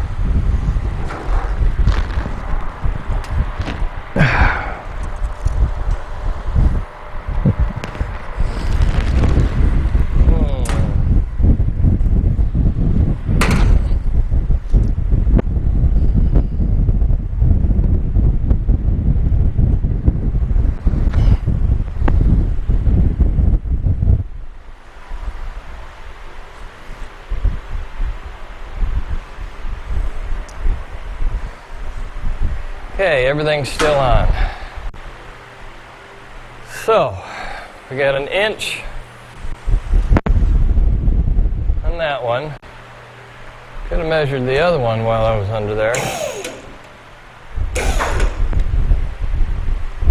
but I didn't. Put a bit more of a taper to it.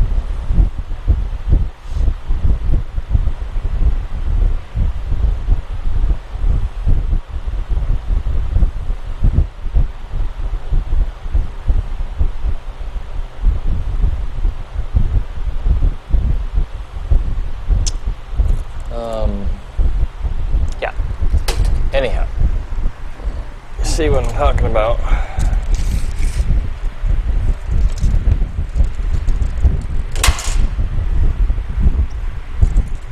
This one has a slight taper, obviously.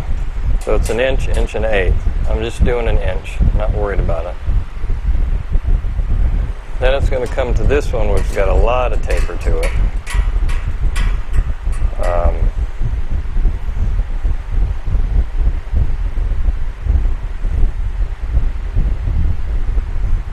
Will I do that, or will I just make this flatten out and then this bend up, which I'll have to cut that and make that bend up. Something to think about. Meanwhile, let's go cut the other one.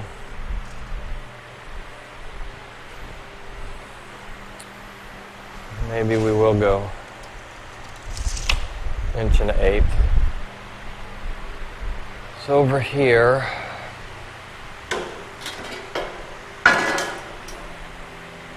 where's my marker?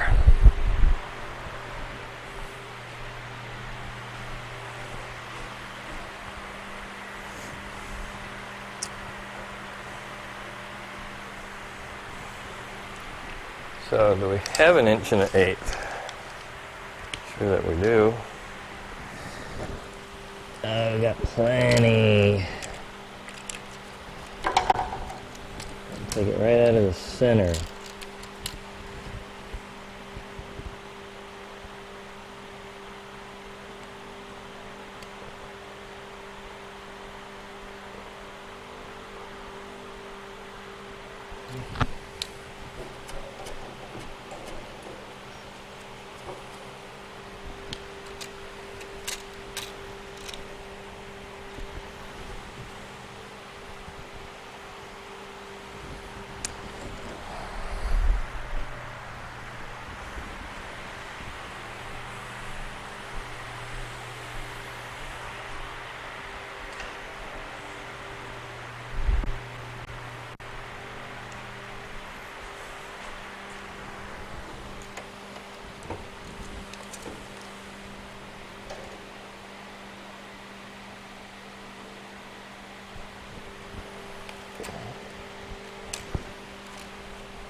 Okay.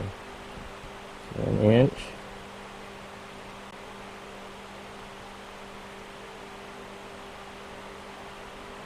Half inch. 1/8.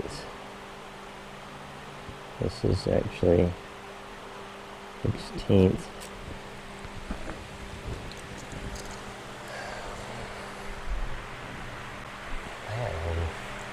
I'm not making this easy for myself. Stretched out and bent over. Been killing me.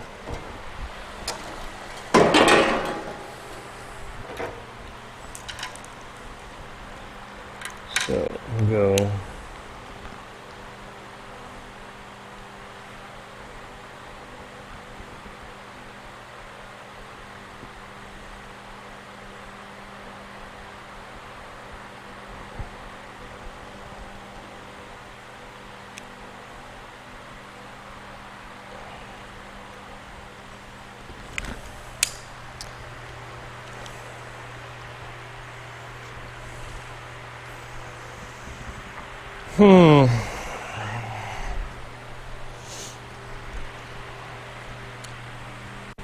Okay, let me get the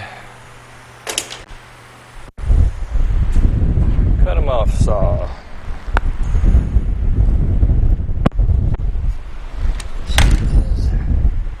Which is a grinder with a cutting blade on it. Got some power over here.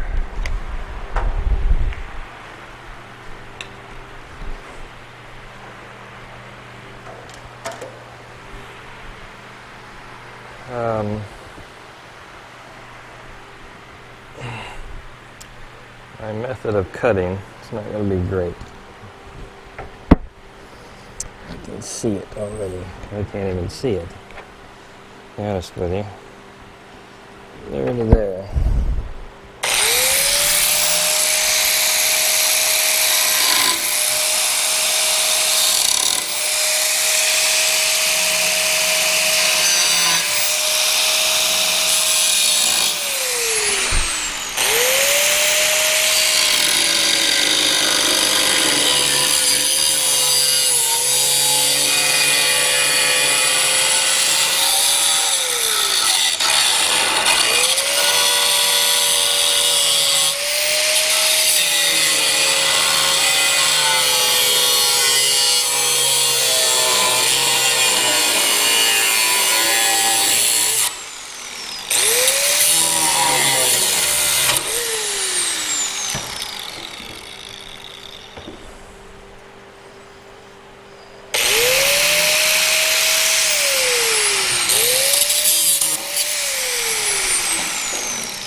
We'll switch sides.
It's pretty. It is really pretty.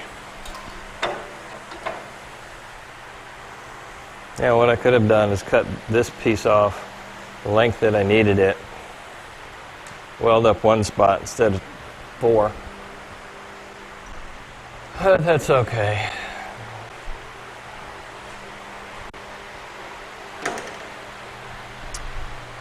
Ain't no big thing.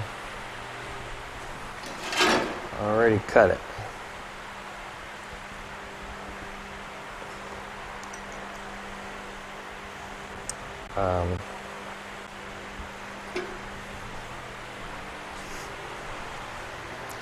Looking for a marker and I don't see it. On the floor. Put this back.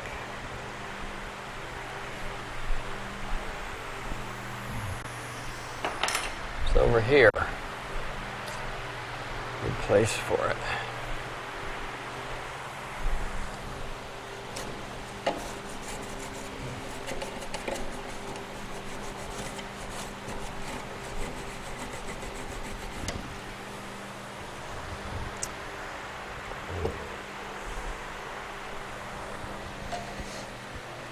Can't even tell what's what.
Okay, well, I'm going to clean these up.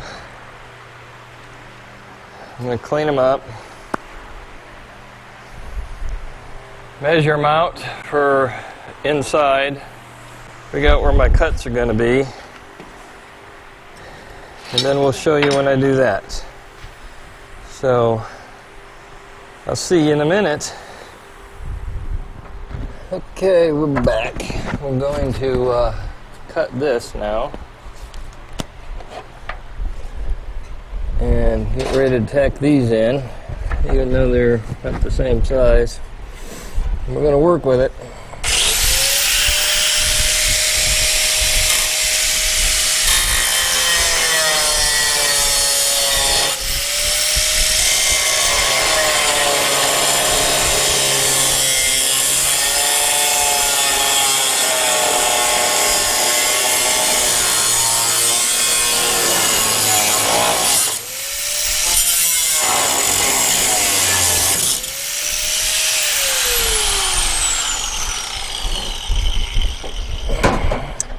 Popped nicely, didn't it?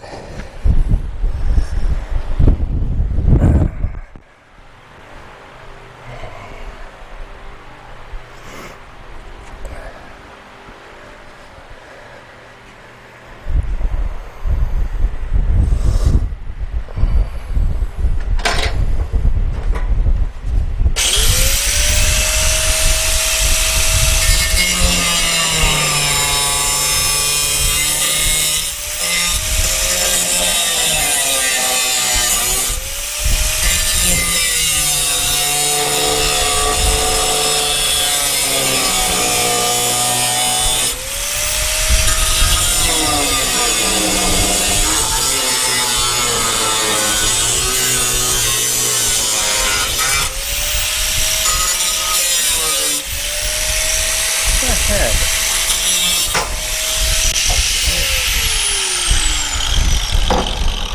I had that in the groove. Apparently I did not. Bull crap.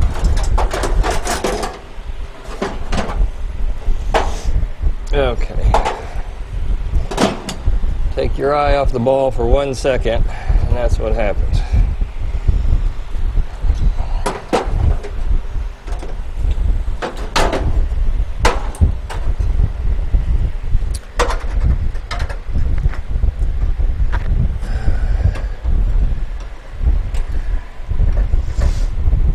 Oh boy.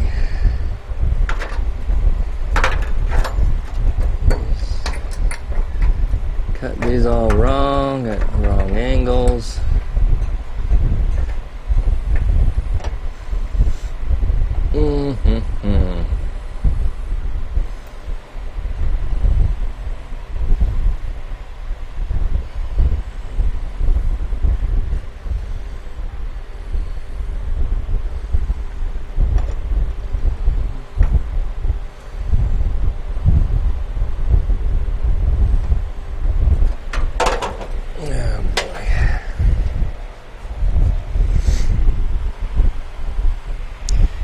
Get the other one.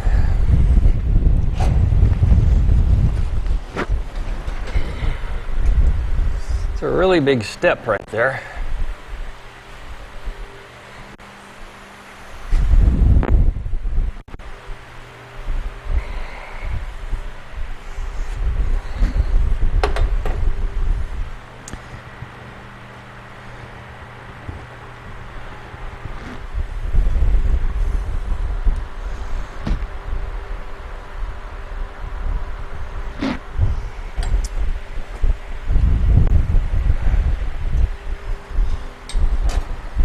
Up my heat a little. Really regret that. Mr. Positive today. Oh, well. Those days sometimes.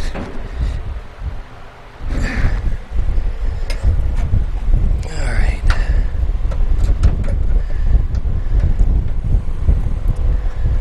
This isn't terrible.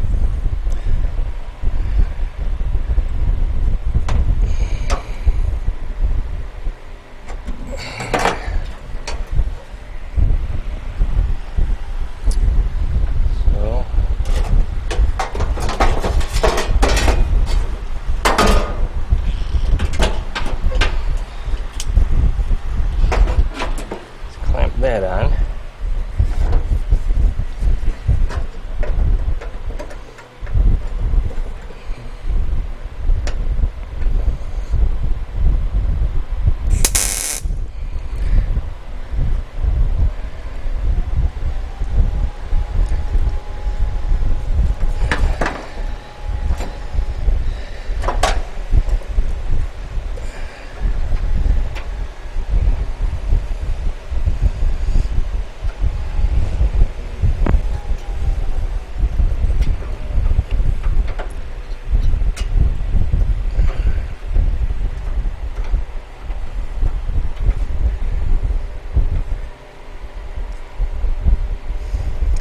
I cut that at a really bad angle.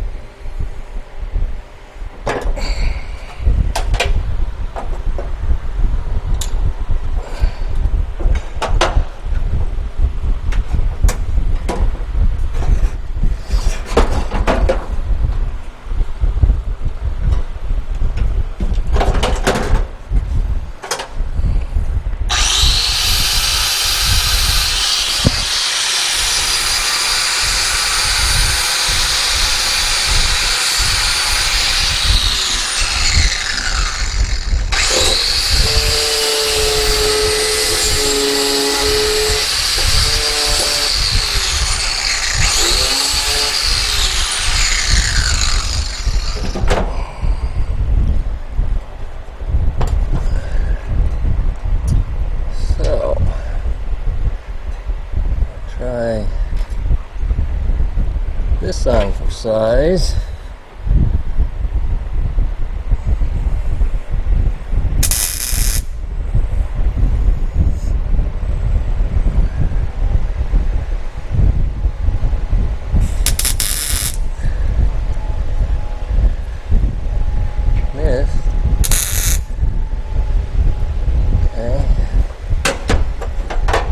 this gonna do?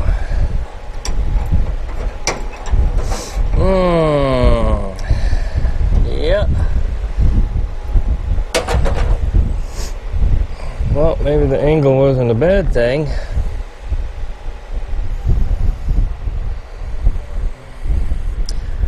Saw that coming, didn't we?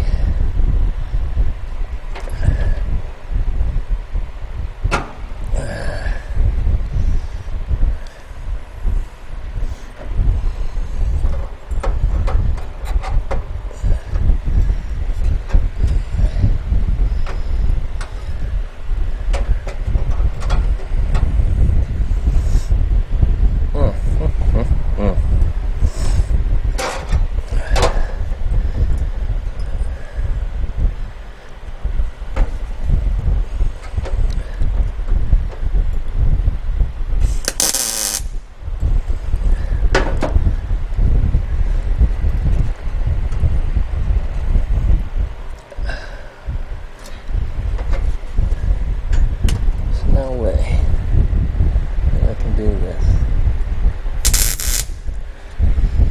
Not much of a gap. No way.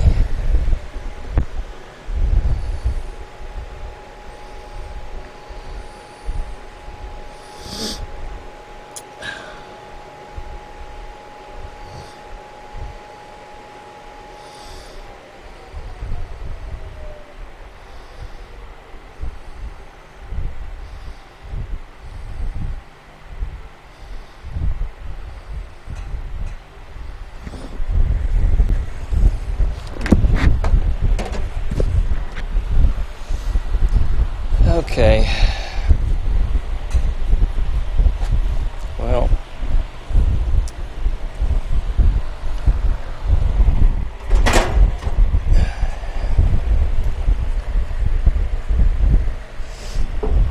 no, I can't.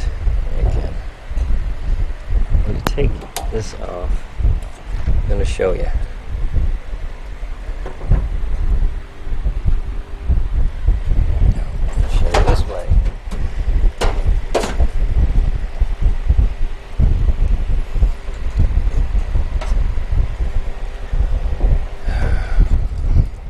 See all the angles going on there?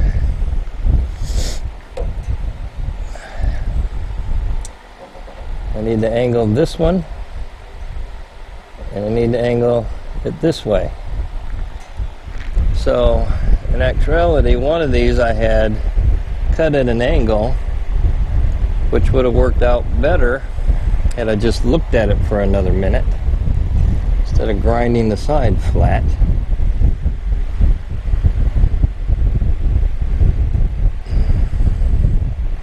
So that's going to take a lot of grinding, a lot of work. Maybe I'll end up with an inch high. May have to back up and punt.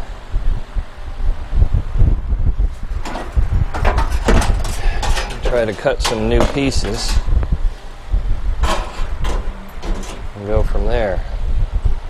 But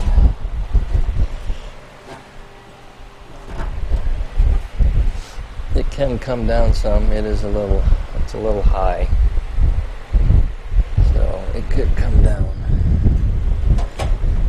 But that's a lot.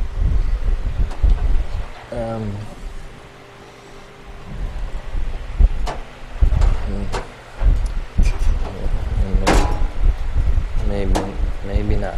I don't know. I'm going to ponder on this one a little bit. I don't like all this. My welds are breaking, just sitting there. Okay. Alright, well, once I figure this all out, I will get back to you again. Good morning, everyone. So after taking a little break, remember we were back on cutting the tunnel. raising it up so we have clearance for our drive shaft.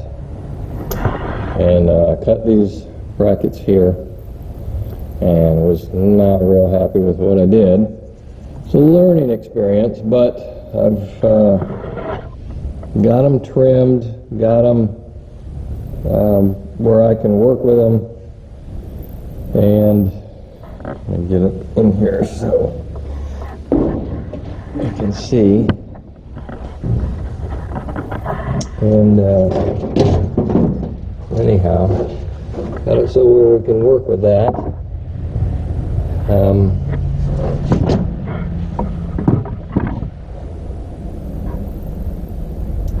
So we've got that up just about an inch, it looks like, from the way that it was.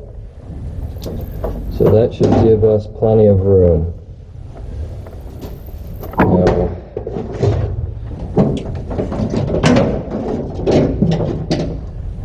what we're trying to do, paint here it is.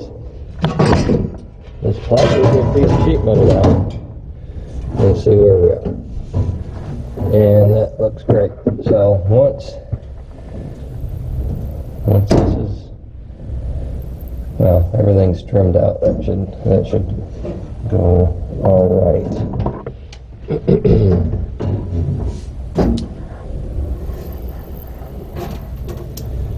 So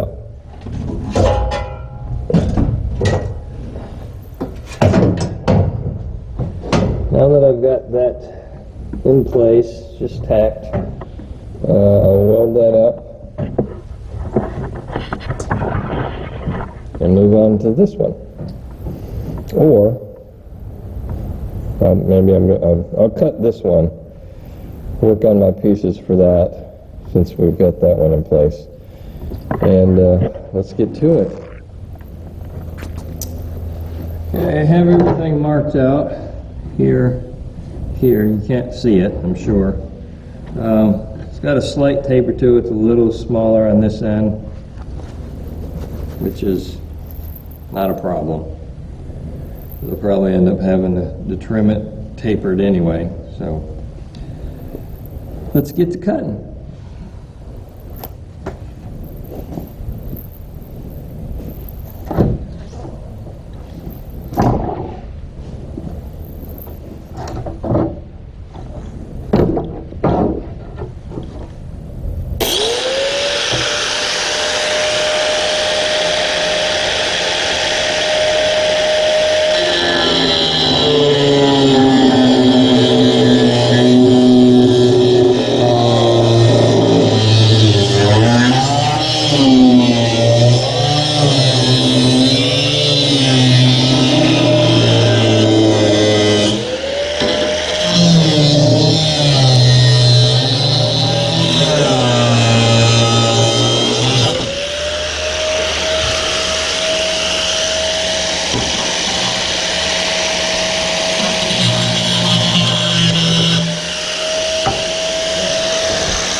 Phew.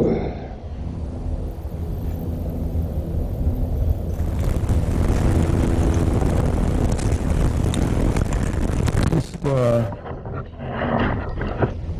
wondering how I can get out of there, but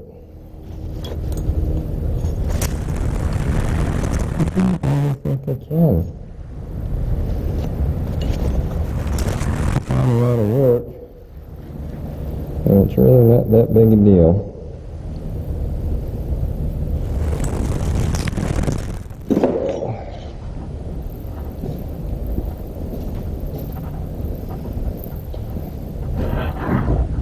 Go back in here.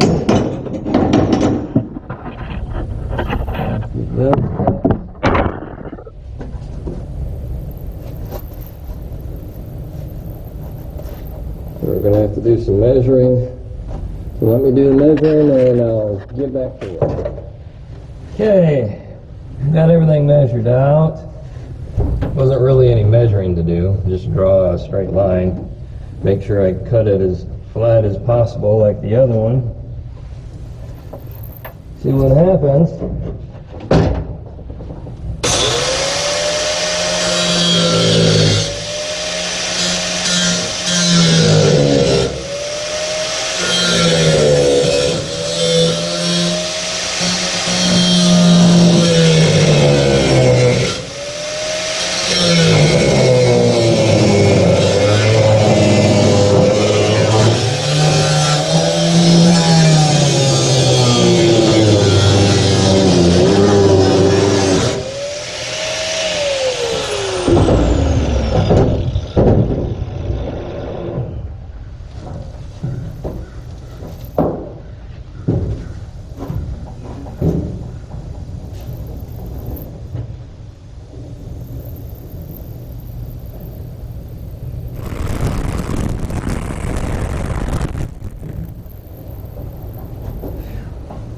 Can't breathe inside. Mask and face shield.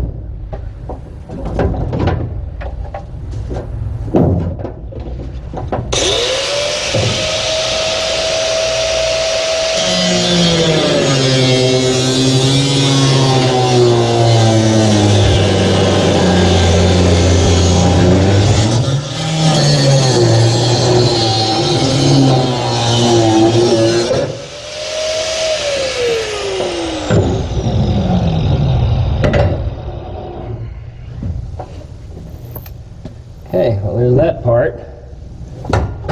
Keep in note there wasn't even any spot welds on this, like this.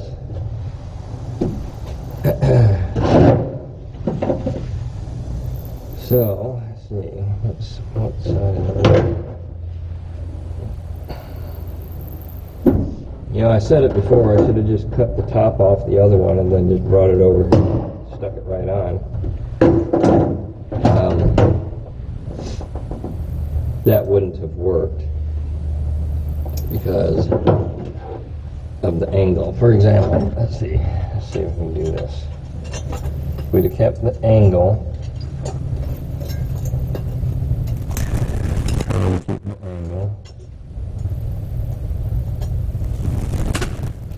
for example, that's an angle. It wouldn't have fit. It's got to go straight up and then to that. So,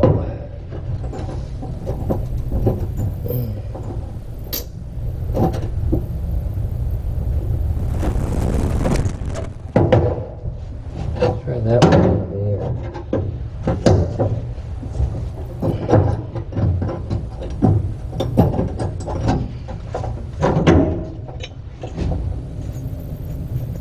Man, how in the heck? Man, look at what I did. I mean, yeah, I don't care about the taper that much, but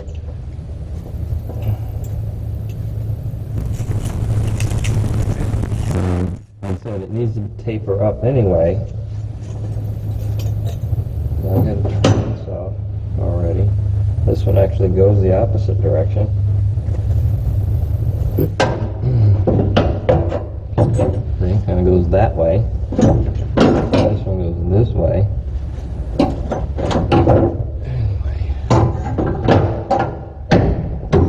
No biggie. Get past it.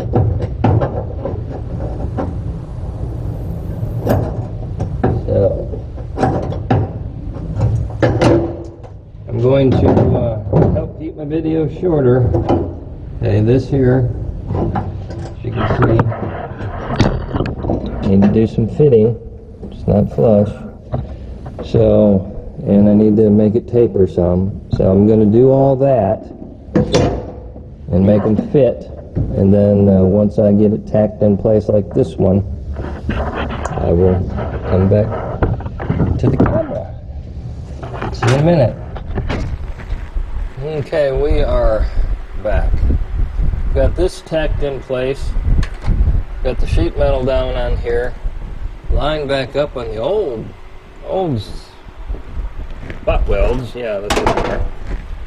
I'm going to try to mark this from underneath, as well as I'm going to mark this, so I need a couple of spot welds from that. So as soon as I get back from doing that, I'm going to take that sheet metal back off, and then we're going to weld up those cross braces.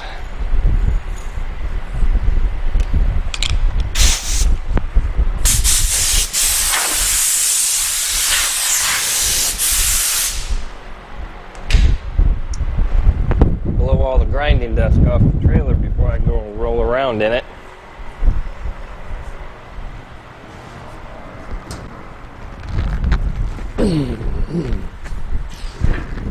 Ouch.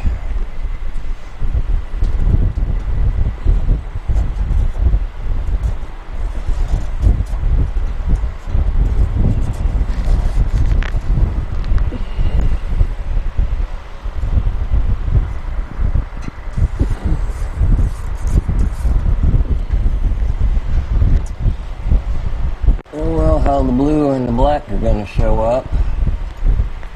But we'll do what we can.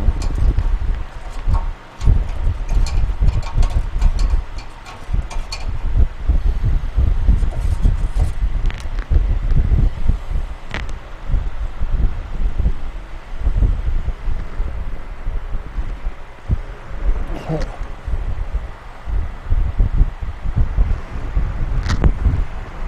Gotta get out of here.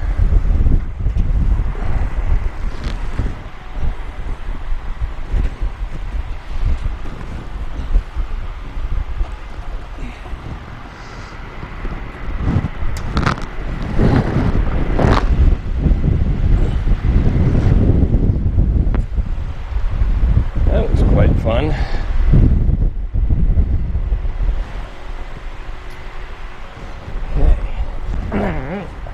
Get up here. Move these clamps.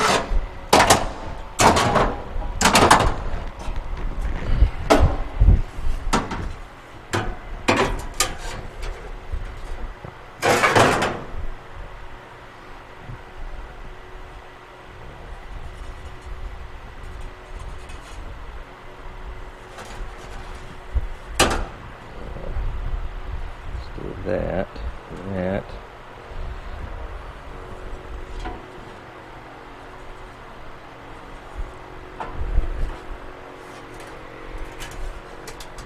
And across here.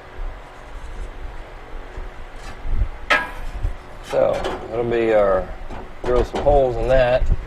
That'll be the new spot welds. That almost missed. But doesn't look too bad. It'll work. If it's not too crooked.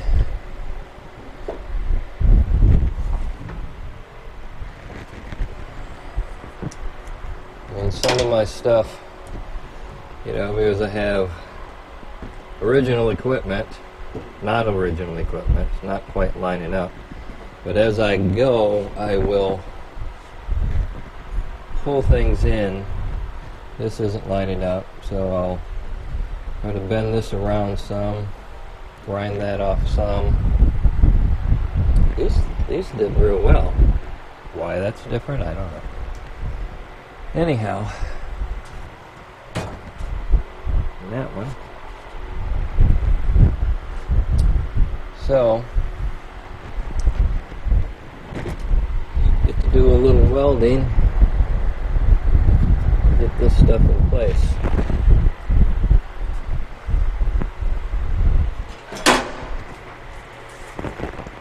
Got my gloves, knee pads, my helmet, welder's on.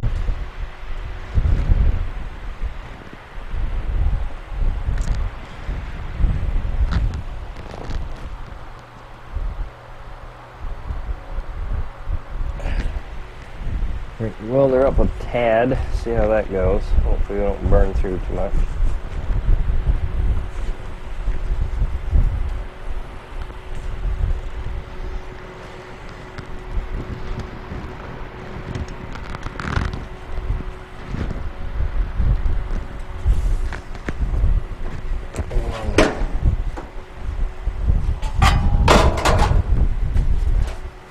Get the welding. Move that up.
That's one side.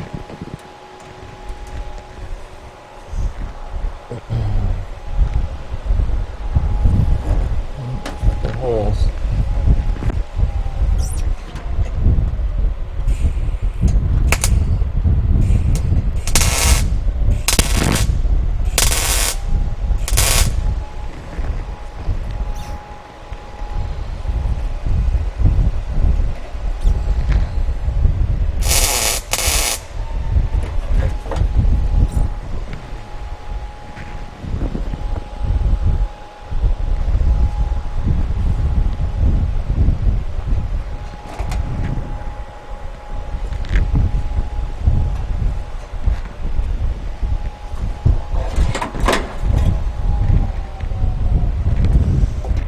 Okay, so got one side welded. Now we'll get the rest of this done, and I'll show you that finished product. Okay, I'm going to show you the finished product. Get them all welded up. That all welded up. Everything's actually fitting pretty well. Clamped it and tacked it as I went. And I back is killing me. So, see if you can show you what it looks like down through here. Now, yeah, that's the bolt back, or the nut back there that I welded up solid. But anyway, all this I've cleaned up from underneath. Looks pretty decent. Got me what I needed. And now we'll move on to putting the sheet metal on. So right now, like I said, in the back is killing me. So I'm going to take a break. So see you in a minute. Okay, we have everything cleaned up.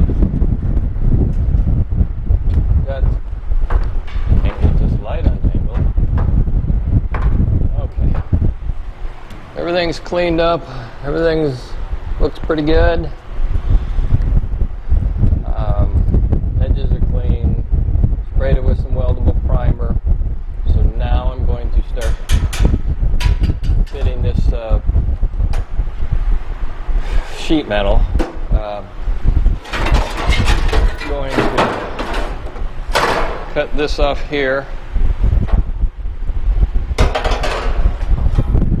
Drill some holes here for our spot welds. And start putting it up there, start fitting it, so then we can fill in the gaps along the edge. So let's take this over here.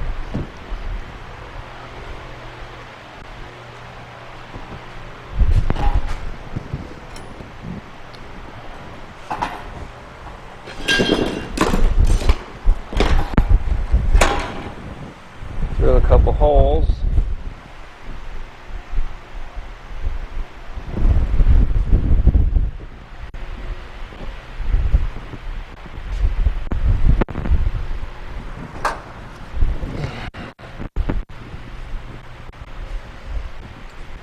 Nice day today, not too hot, not sweating like gangbusters for a change.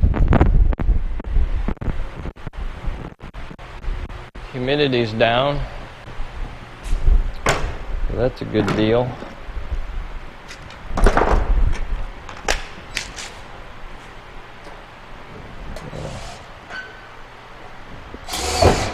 Little pilot hole.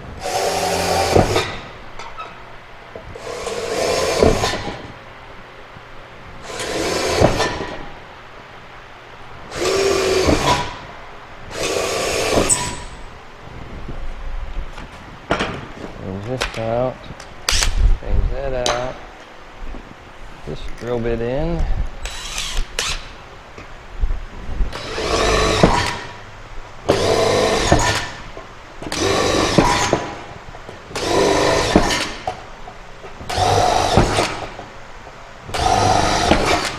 hopefully these all line up. I'll have to grind this off on the back. See what that does? And that won't allow you to get it down flat so you can get a good spot weld.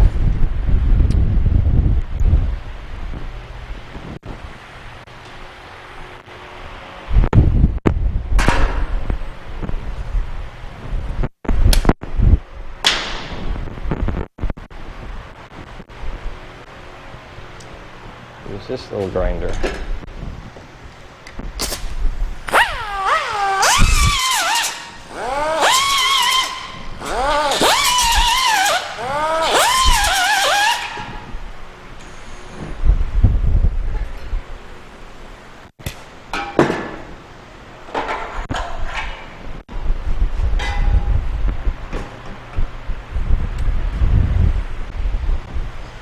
Get my cut off.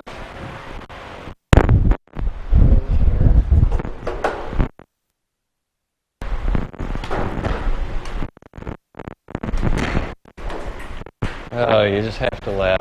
I mean, it can be one cord and be tangled around 50 things.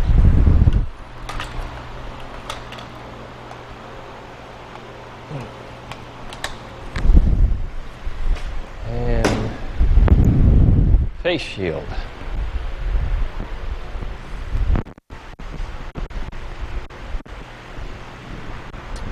my new face shield on.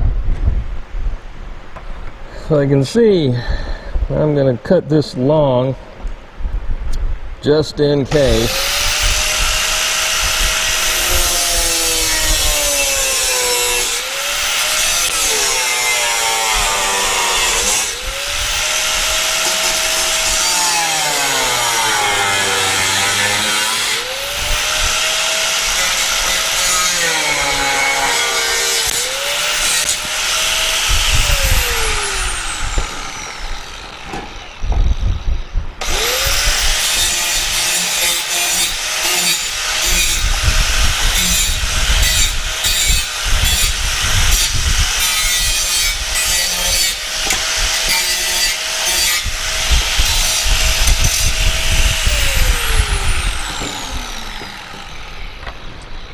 I'd always get a really big burr on it from cutting it off with that.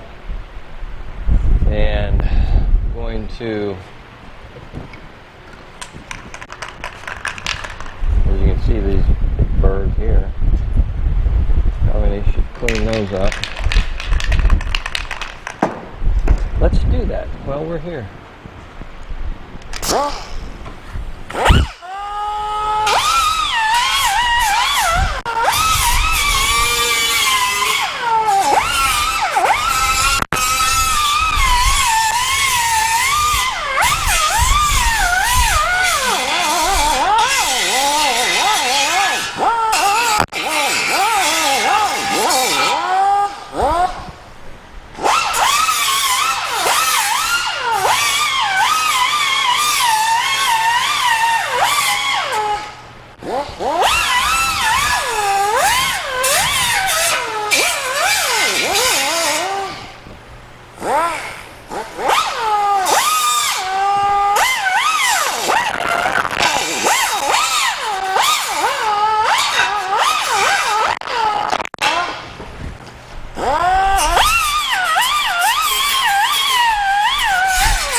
Gotta be careful with these little doodads.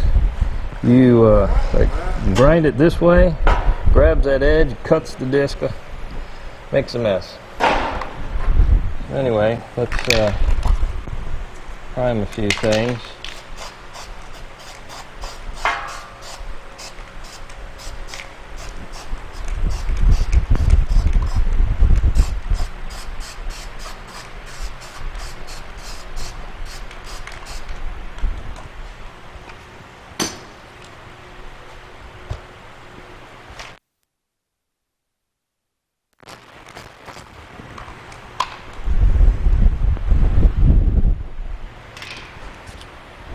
Well, okay, so I'm gonna have to come back. I'm gonna get this thing roughly fit. I'm gonna have to drill holes up here later on, as soon as I find out where they line up. But I'm sure that I'm gonna have to kind of pie cut some of this to make it bend and do what I need it to do. So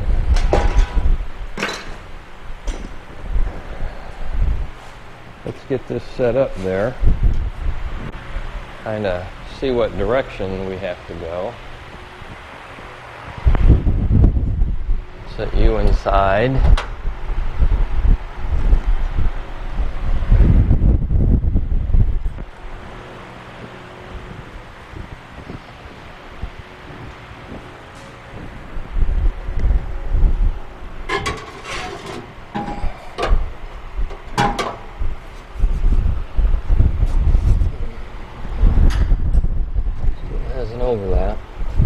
Okay, now what I might do here,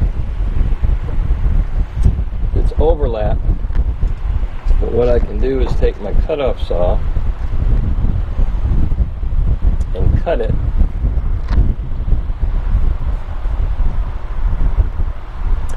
and it'll give me a butt weld. But anyway, when we get there, I'll decide exactly what I'm going to do.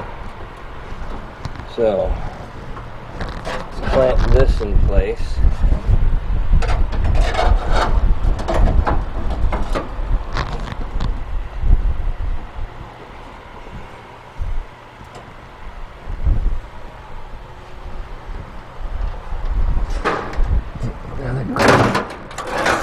Over here. And this is what I'm talking about here, that I may have to get a light.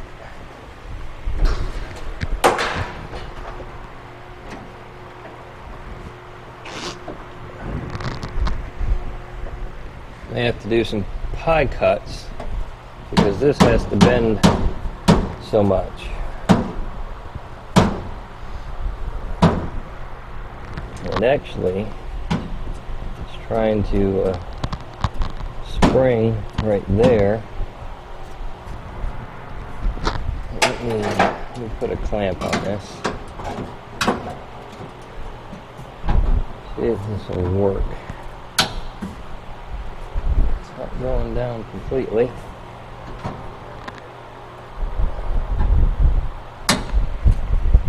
That's closer.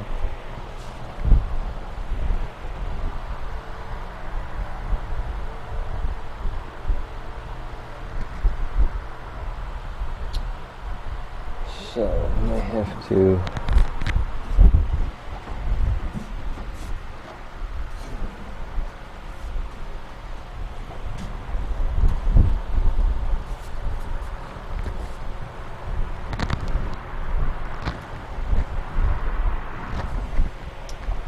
move this back just a tad, because I'm missing.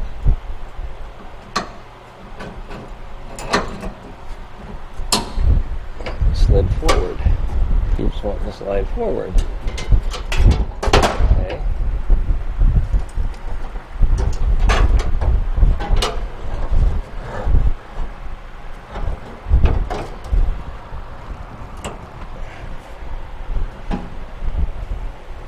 I'm gonna get my bigger clamp.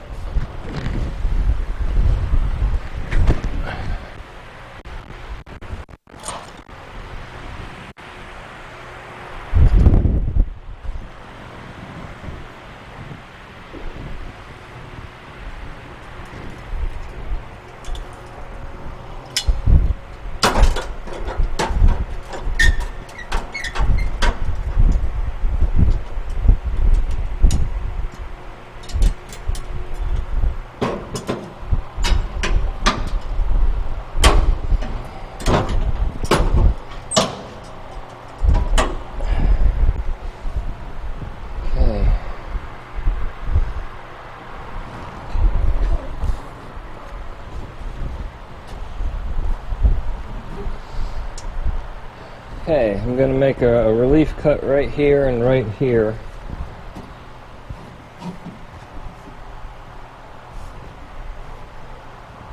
And I'm going to have to make one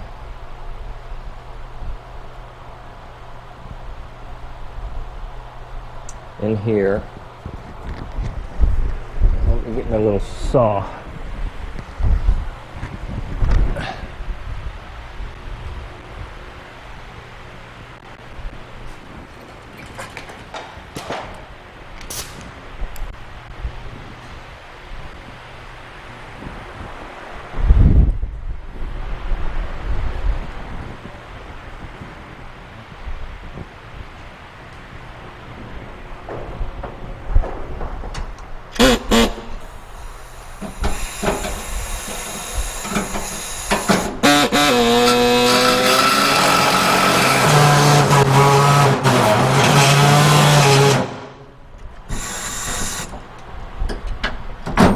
Okay, that's what I was afraid of.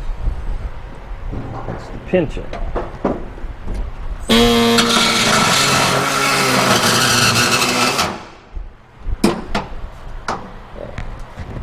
Relief.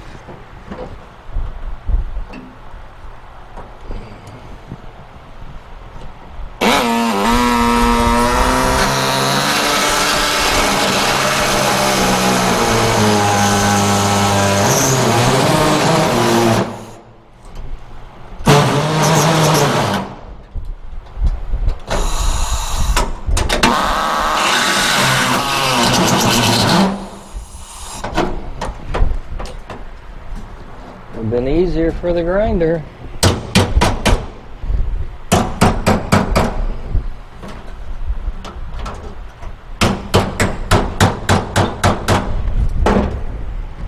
But you see what's happening. This is just overlapping.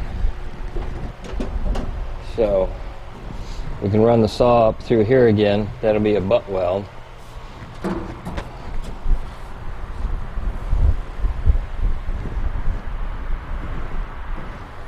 Still keep sliding forward.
Something fell. Anyway, I cut that.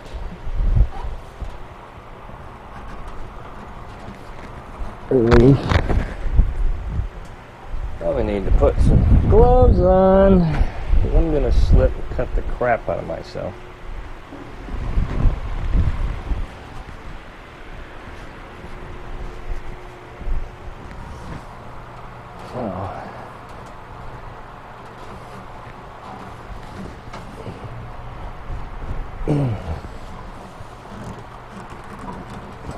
Over the top. I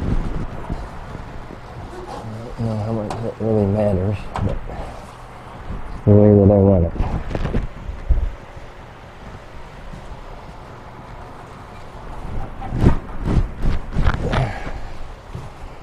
Okay. Let's see what I'm doing. And that one's not doing what I want.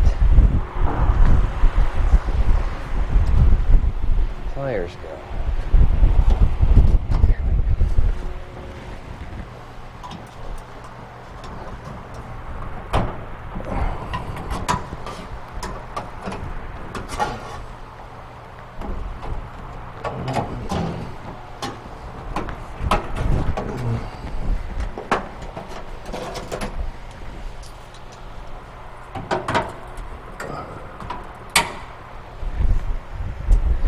There.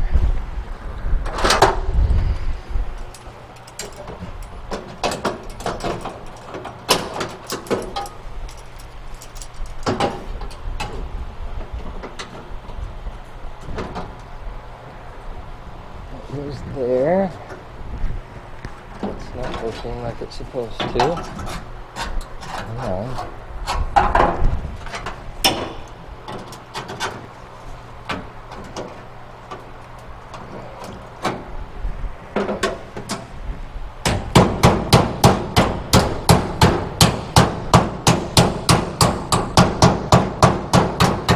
There.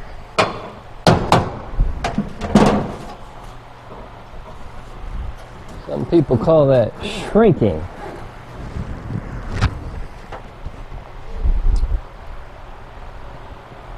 Actually, Mad Chad calls that shrinking. When you cut the corner like that, overlap it, then you run another cut, and you weld it up. So, okay. Let's get me in the ballpark of what I'm wanting.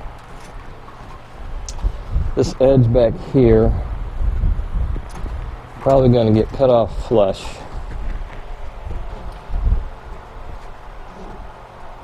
With this brace, because I've got, got sheet metal here I really don't have any use for.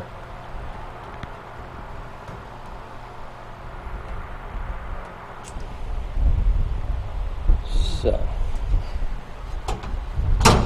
this wasn't holding anything.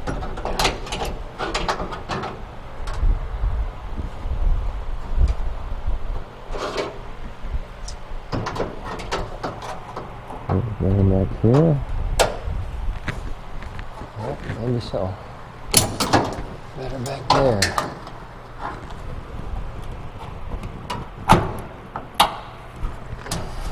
Oh. Looks better.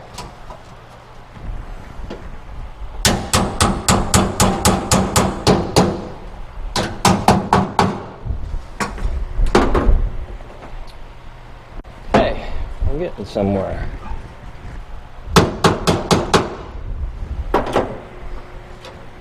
Mark this little doody hickey. I'm going to need spot welds in here.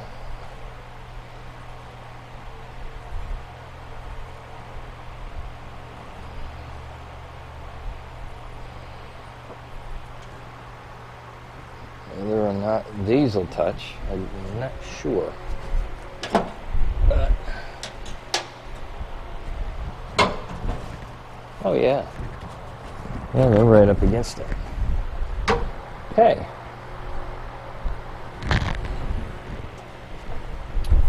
It's not looking too shabby.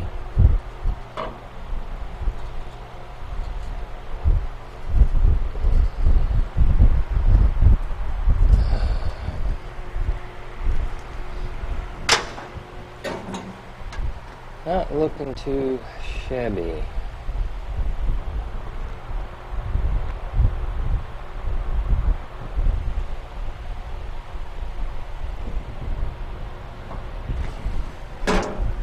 I'm going to see if I can cut this right here.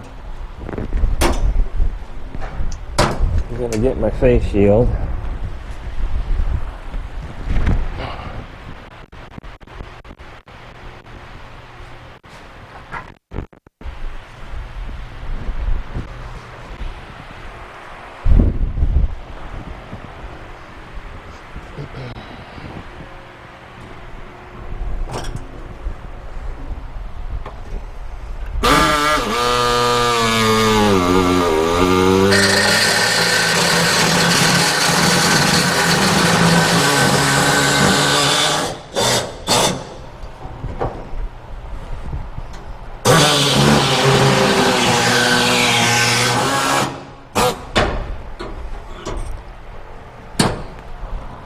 Perfect.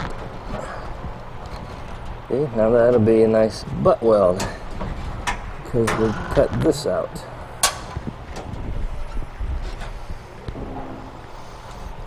And this little saw leaves a very small little gap.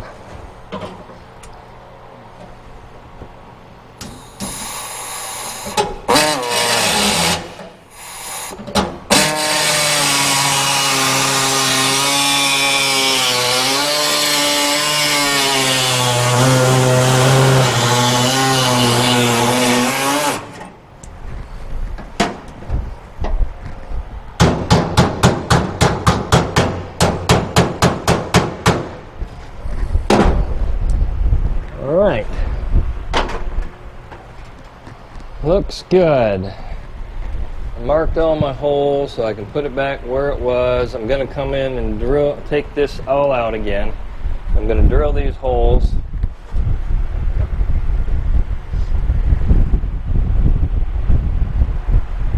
And next time I put this in, I'm going to put this under that, so then I can just take my saw and zip that off.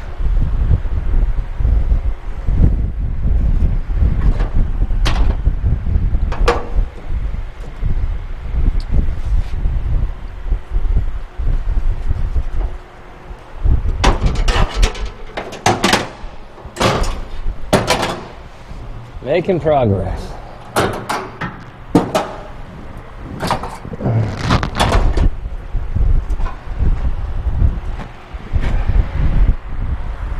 Yeah, we're gonna jump.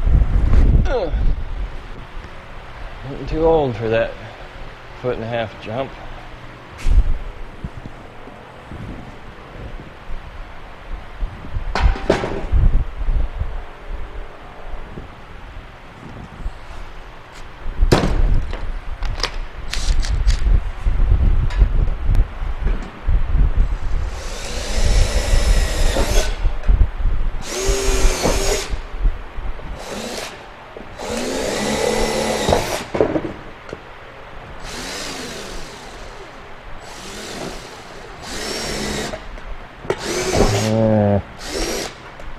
Why?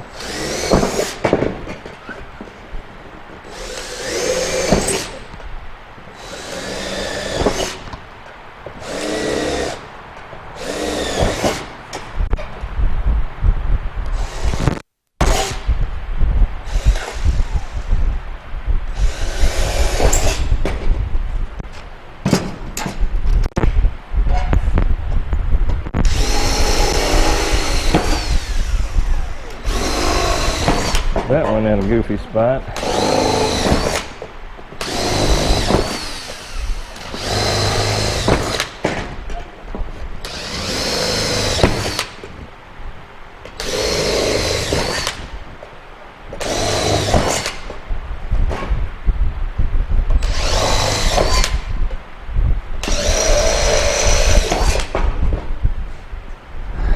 Okay, flip it over. Yeah, see, it's fitting on there nicely. It rubbed all the paint off. So, little air grinder.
Okay, let's go back in.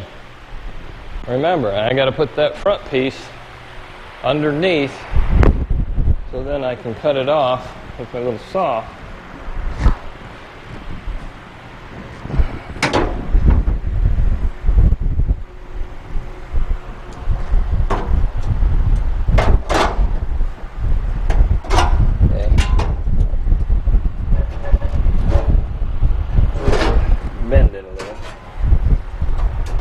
Bend it a little. Probably not that much.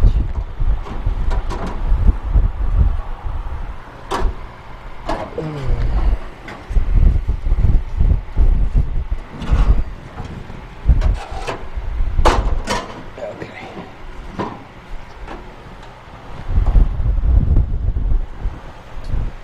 Alright, well, it'll be interesting.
Clamp.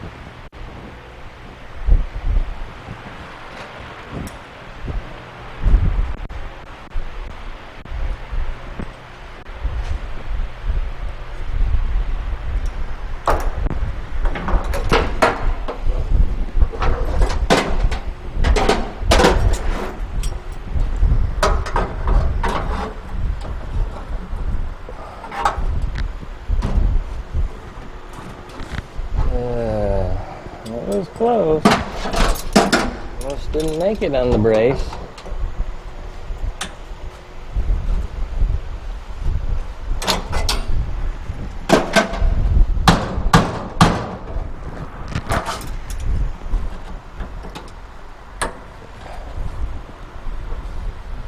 That hole's not making it.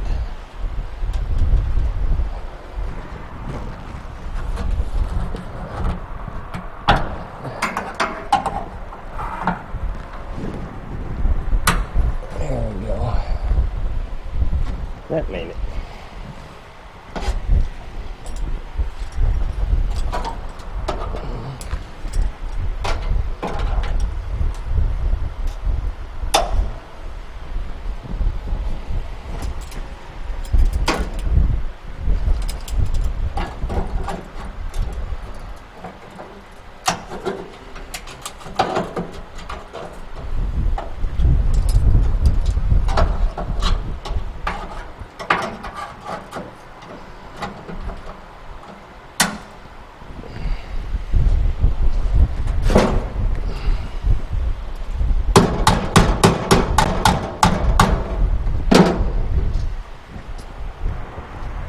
One more clamp.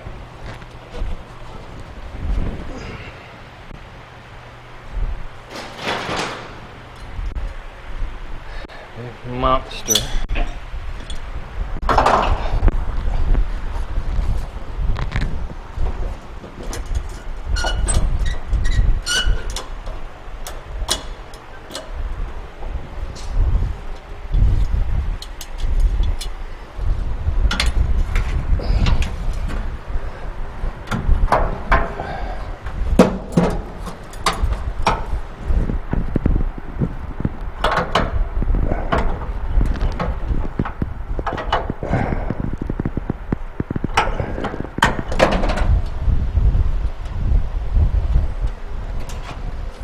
Doesn't really want to fit.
Down there,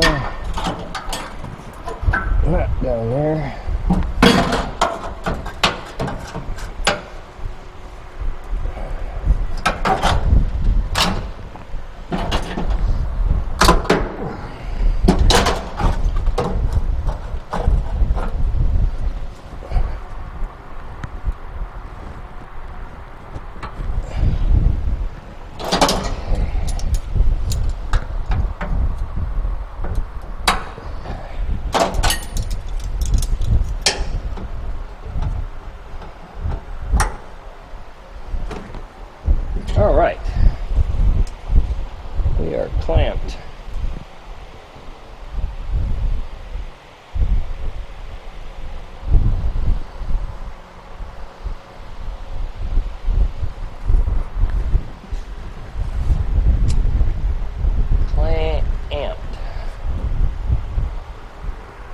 So now,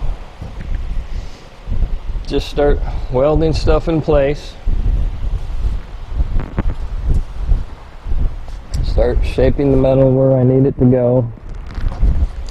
This is going to have to squeeze in some. Floor is going to, try to come out some, but probably not. So, start doing that a little bit.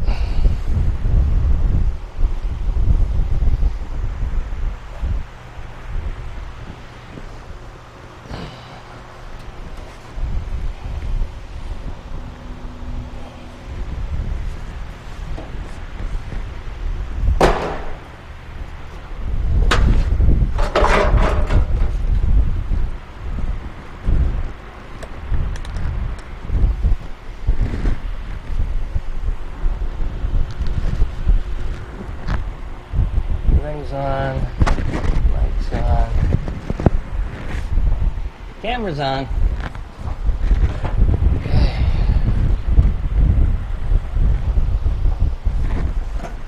Hit this one.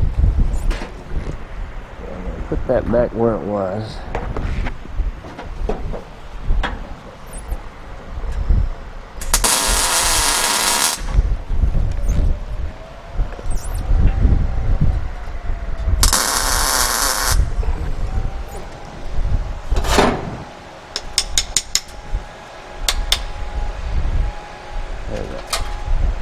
Way too much slag up there. Look at all that falling out.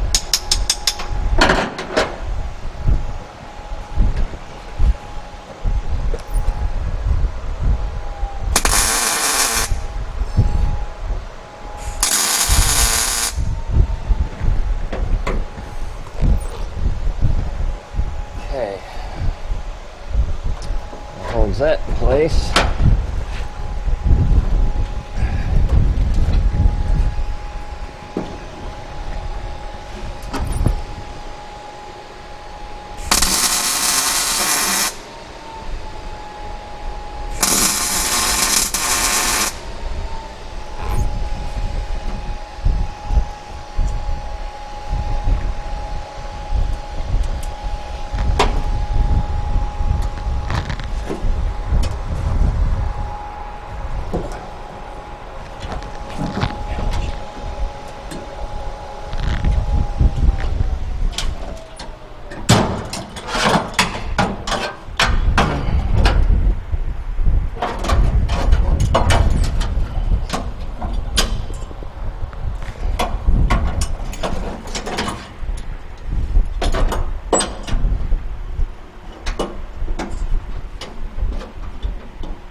Okay.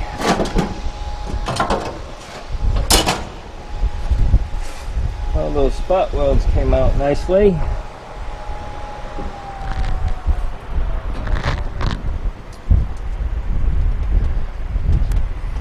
These clamped into place. Tack them.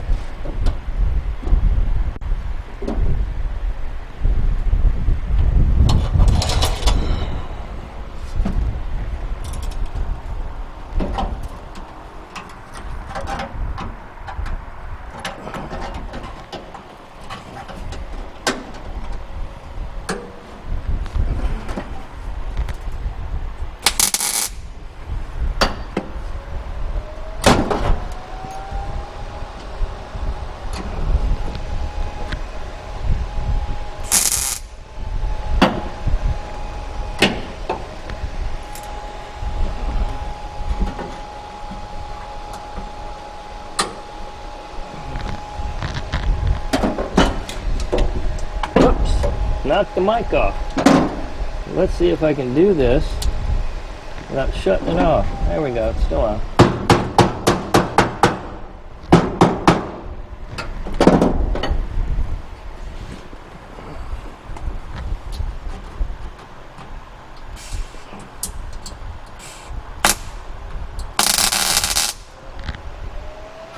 Would have been easier if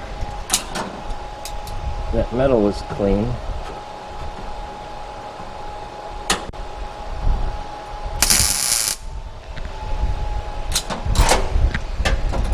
There you go.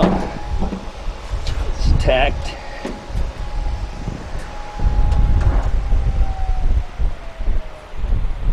So up front, let's cut this off.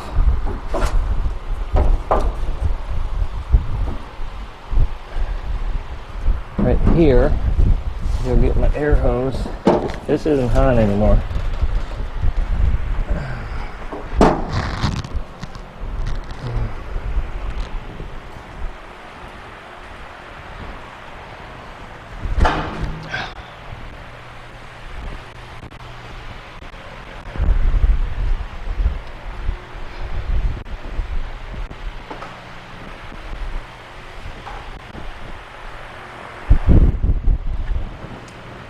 I'm going to pay for this one tonight.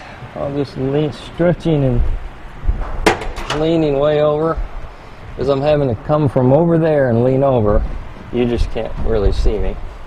Can't get this in there.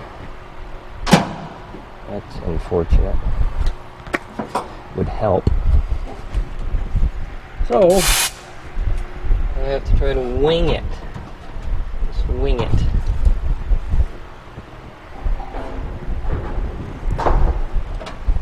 See what happens. Whoa.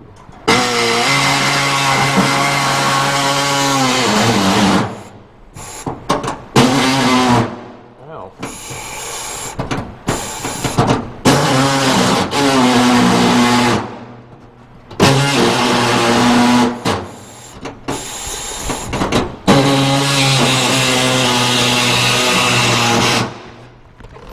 I had my welding helmet on. Help me if I can see.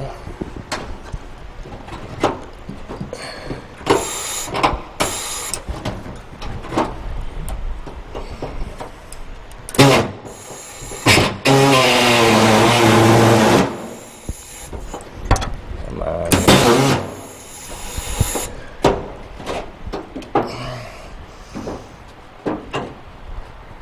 Right there.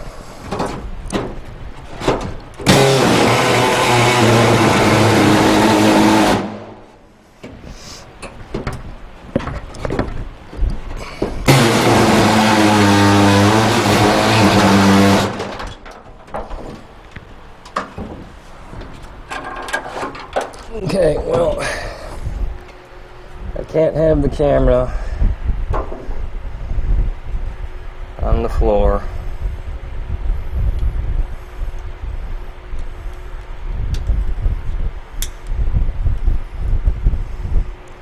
It's not gonna work.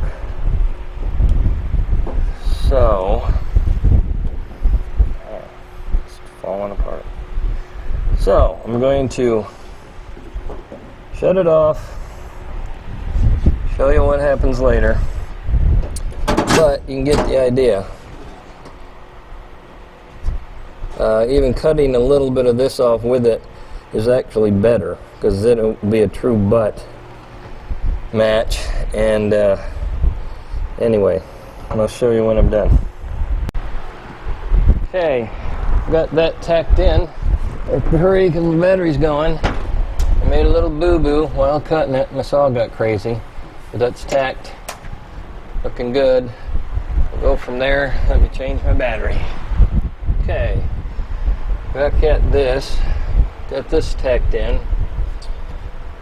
Everything was going fairly well until my saw, I was trying to hold it from underneath, and it was jerking all over the place, as you could see when the camera was bouncing, and I had to shut you off. So it got away on me, but that's the idea. It would be a nice butt weld. So, but I can fix that. Not a huge deal, just a pain in the butt. Spot welds came out good. We're all anchored down. Yeah, I gotta cut and tack this in a spot. That tacked. So I'm gonna start working on the fill-in sheet metal, and we will see you then. Okay, I tacked this piece of metal along the tunnel where the gap was, tacked it in a couple spots, crawled under the car, and then traced the back of it. So I'm going to cut this a little big in an attempt to make that fit. What I would have loved to have done is left this tacked up in place, taken my either cut off with my little saw and just start cutting, and cut through both panels, the floor and this panel, start peeling this one away and welding it as I went, except for the braces being in the way. Probably could have squeaked by. This doesn't fit completely flush because it's not made for where I'm putting it. That's another reason why I didn't want to do that. Although it would have been great if I could have. So we're going to do it like this. I'm going to cut it from the back side, and this is another one-shot deal. This is all I have as far as this metal goes. So let's keep our fingers crossed. Get my gloves and my sleeves.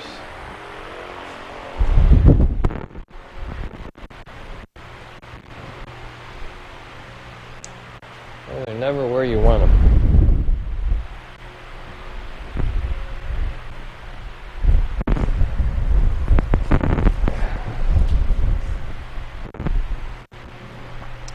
Okay, guess we're not using the sleeves.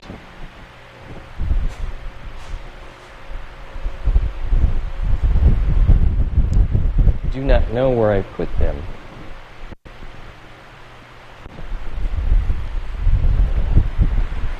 Anyway, let's go for it.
Okay, that's the first one.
See what that looks like.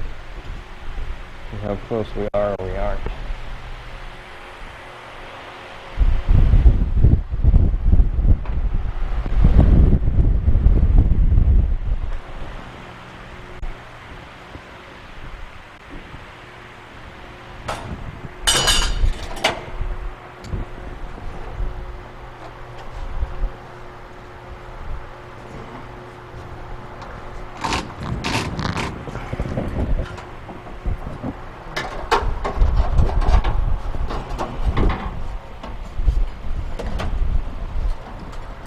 Okay,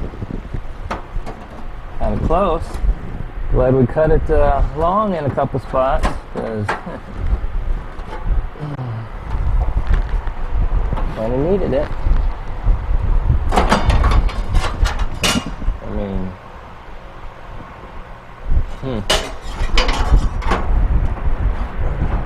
so.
Lap it and weld it in there and be done with it.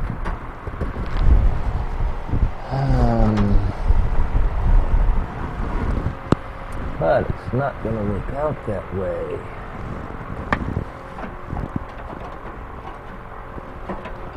So, start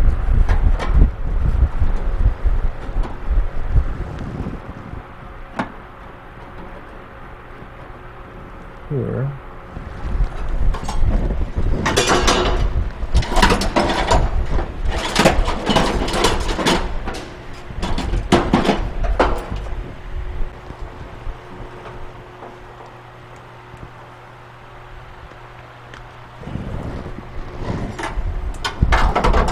Okay, well, what I'm going to do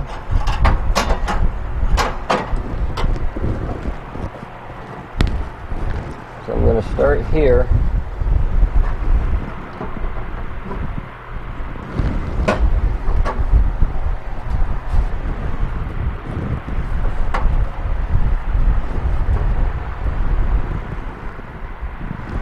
That almost just fits.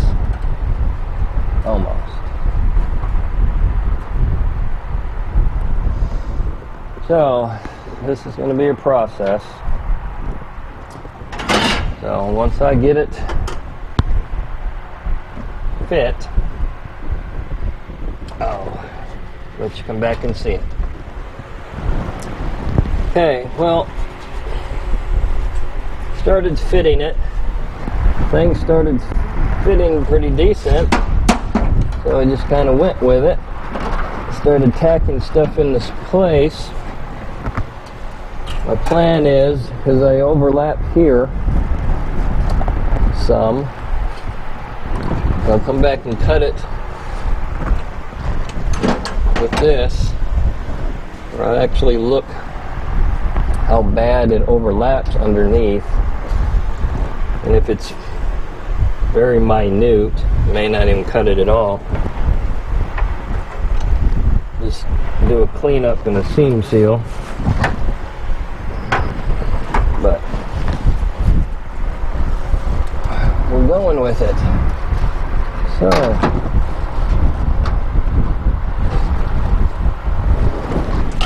do a little leaf cut right here.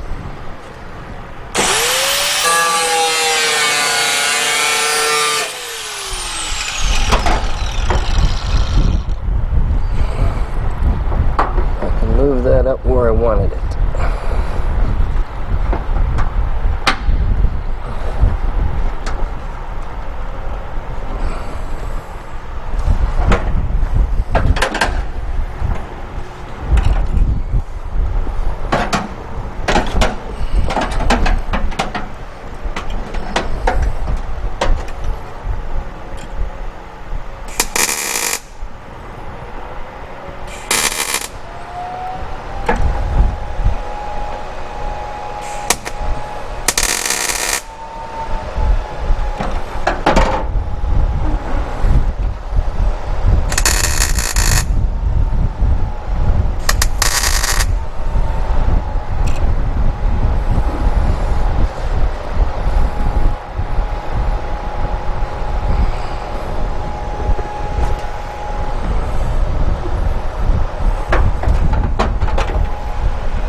And yeah, my metal's not clean, so that's going to be fun. Trying to weld that up. This is not how I planned it. But we've done it before, so we'll do it again.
get him after all that.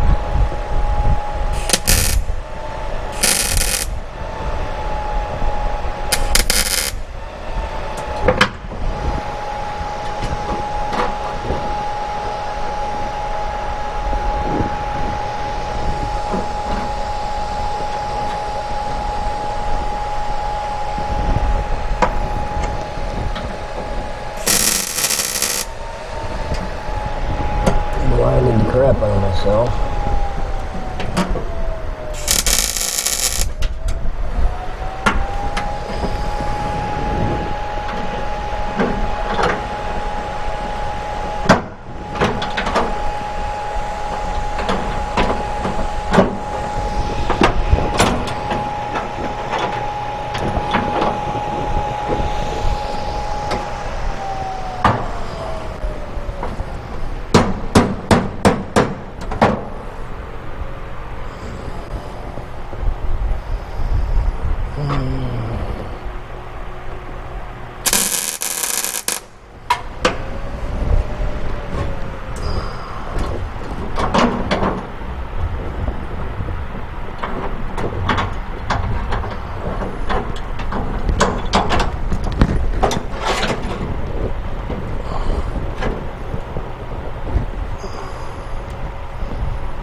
You can see what I'm doing. Squeezing it in, tacking it as I go.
Probably untack those, make that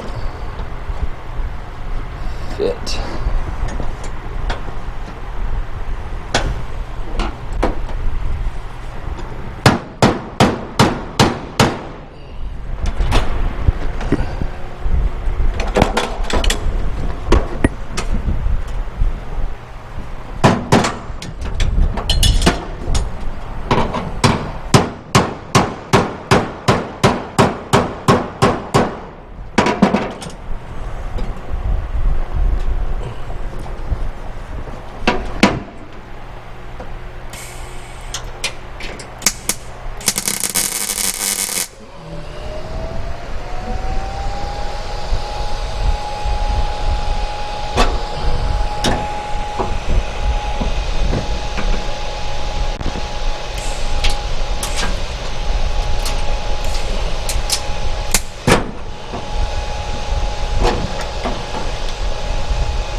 Okay, well.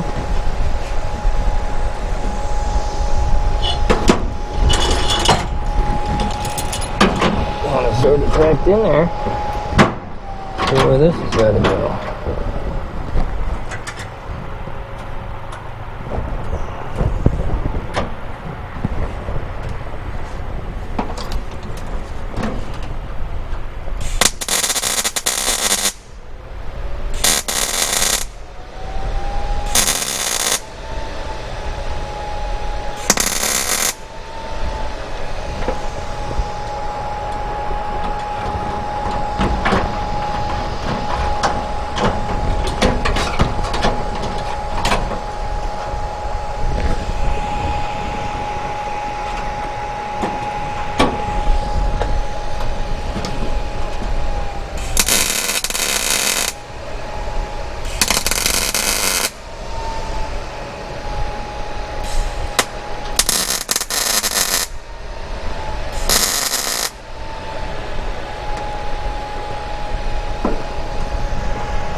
Okay.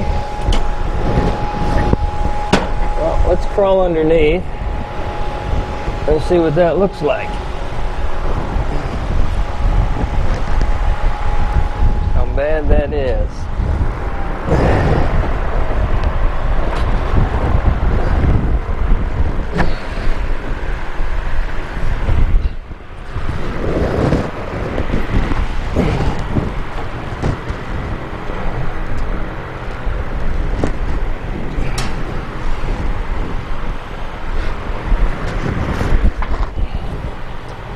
I'm going to have to get a light.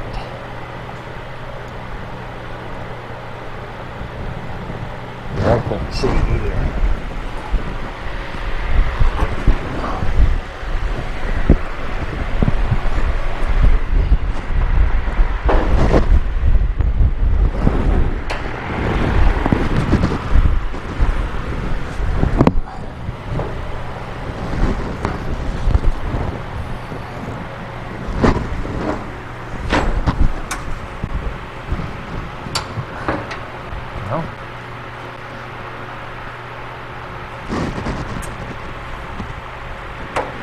Get that welded up.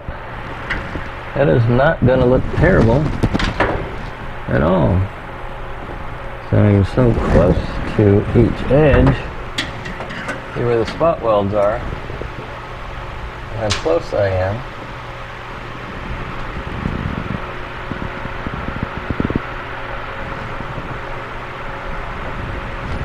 And, you know, the penetrations take care of a lot of it, and then now I can come under here underneath and clean it up and make it look better. So,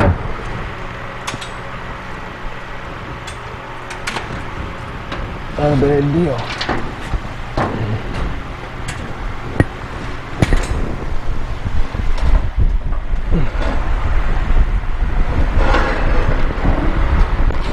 So, there's that. I'll get it welded up and we'll move on to the next. Hey all, we're back in the shop working on the tunnel, and got this much done. Over here, working on this piece right here. I tacked it in place. I'm going to go on the underside, and I don't know, I can't spit it out. I'm going to mark the back side of it, so then I can cut it back off and then trim it out closer to the size it needs to be. So let me do that, and I'll get right back to you. Okay, I got it traced. I'm going to cut it off.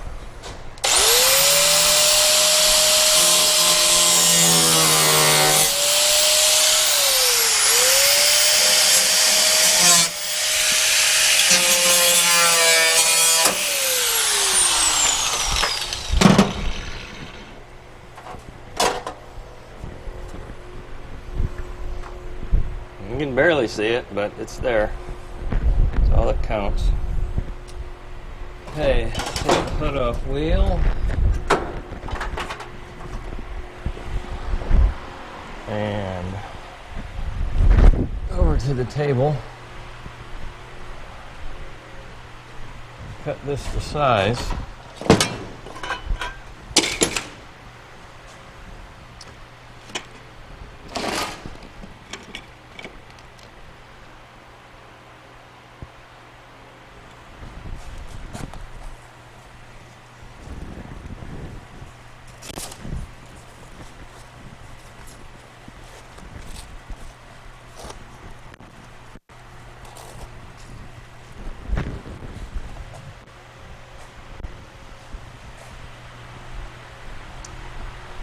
Gotta get my gloves over here.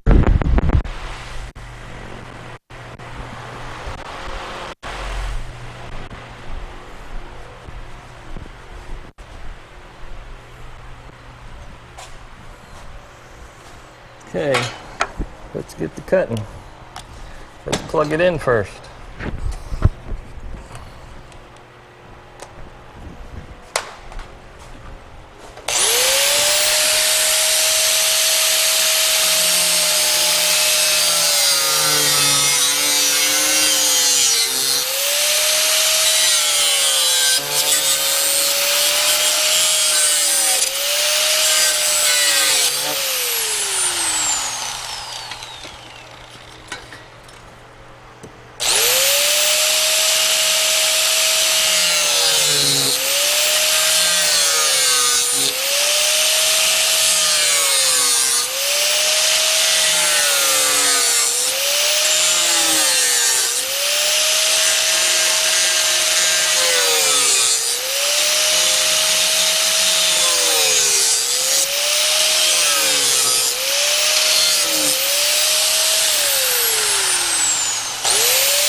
Not very straight.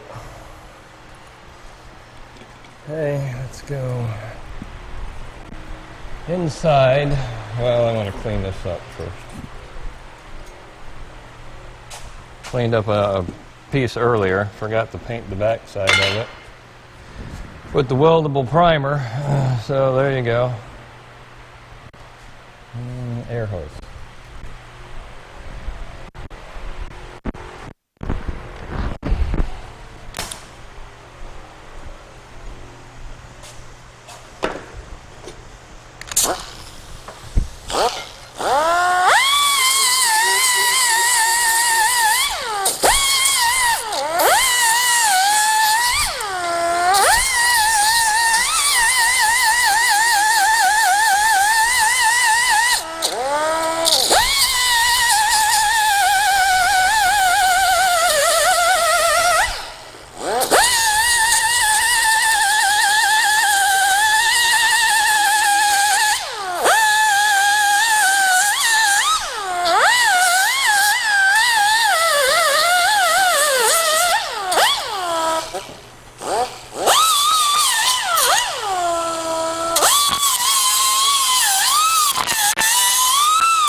Okay, looks better.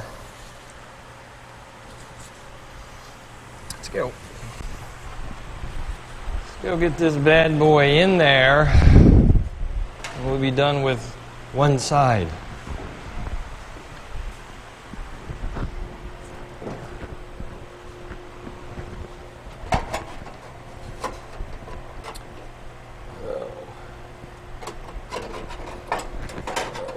Not too small,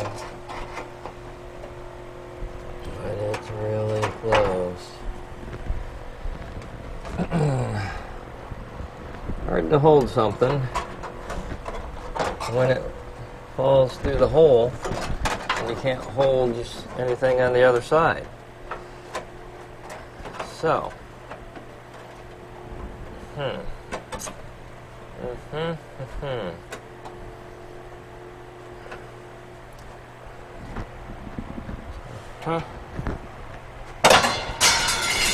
like that.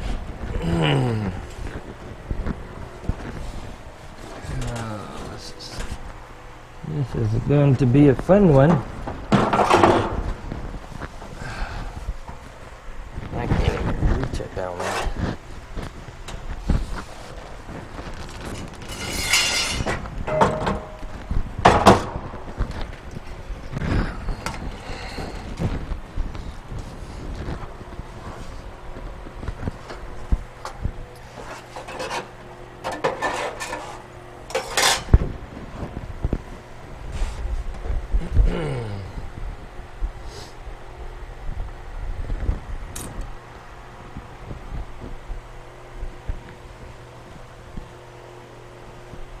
Okay, I have an idea that I might try in a minute.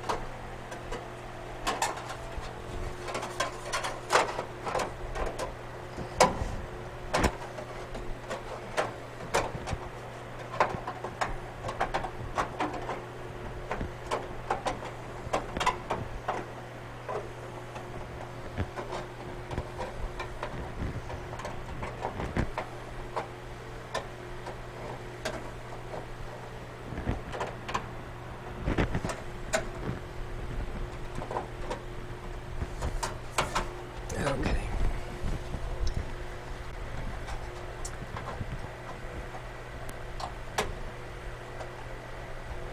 Just gonna do this.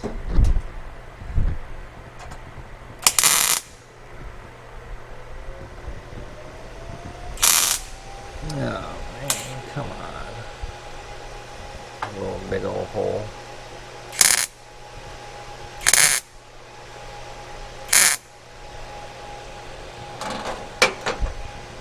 Crap is that?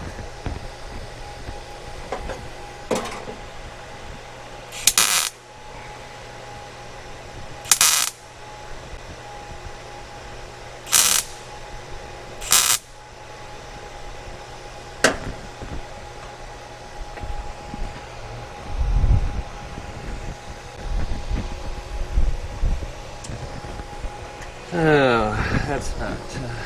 That plan isn't working.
That.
Blowing big holes. Should turn the welder down more.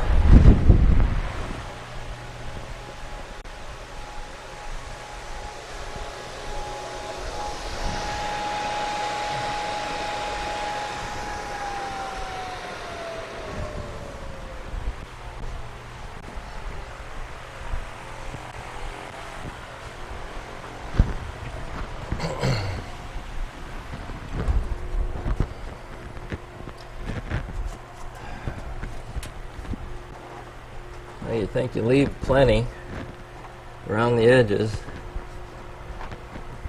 and apparently you don't.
Try a welding helmet.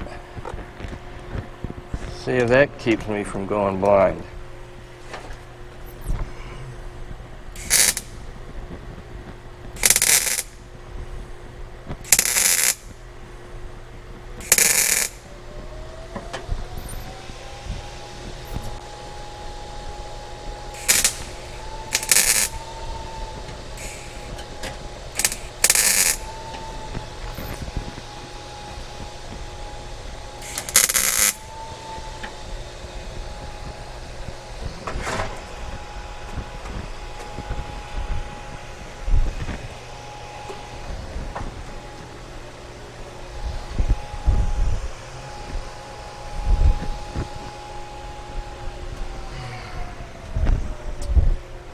my little cutoff wheel, see if I can get this a little closer.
Not much off, to be honest with you.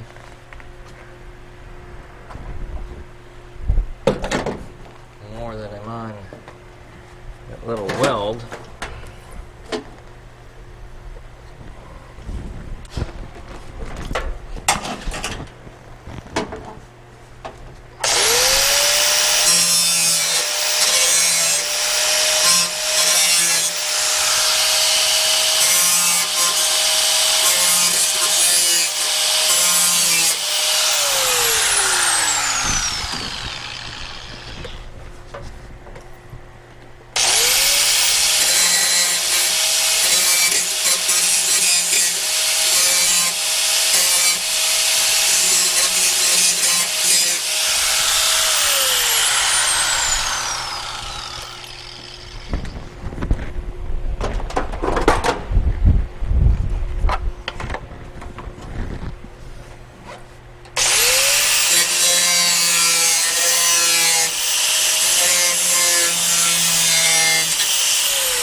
Okay, if you were wondering what I was doing there, I had to fill a gap.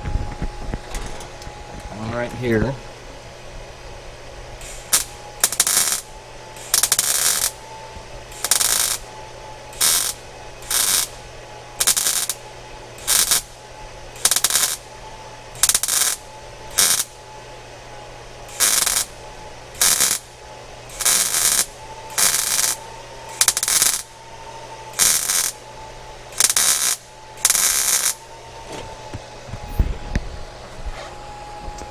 So I had to fill a gap, put this little white welding rod in there.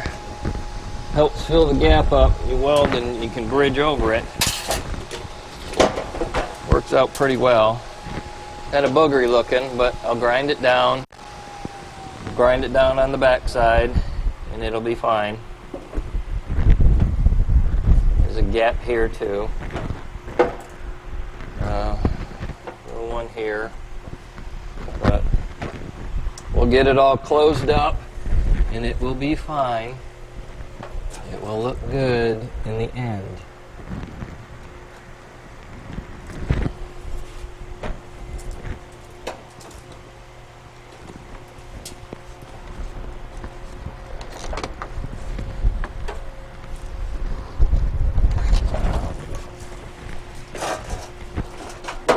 Okay, so that's one side. And I'm sure you can see, that's not a gap, it's a marker. Some of it's butted up, some of it's overlapped just a tiny bit, but it's so close that when I weld that up, it's going to melt together, and I'll have penetration on the back side, and it'll take care of it. Again, it'll all clean up, it'll all look good. Worst case scenario, I skim coat it on the back side with a seam sealer, or finish it off with body filler. Either way, it will look good. And like I said, it's also getting lizard skin, so not like you're going to see any imperfections anyway. So, not too bad. Work in progress. Now, I'm going to take a little break and come back, and because this is really doing a number on my lower back, because I'm standing out here, leaning over all the way into there. So, I will see you in a minute. Okay. Got my piece of metal all cleaned up. I'm going to put it on here. I'm going to tack it in a couple spots. And then I'm going to draw a line on the back side so then I can trim it out.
underneath and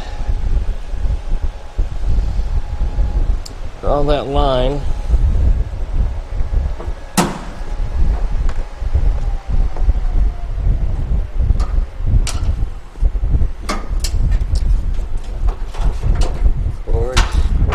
Cords.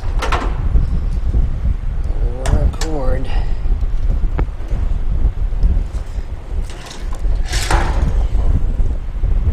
I have less room on this side for some reason.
I'm gonna have to crawl under here. It's not fun. Alright.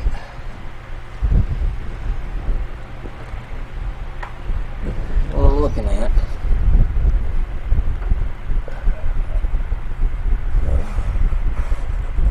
Start tracing.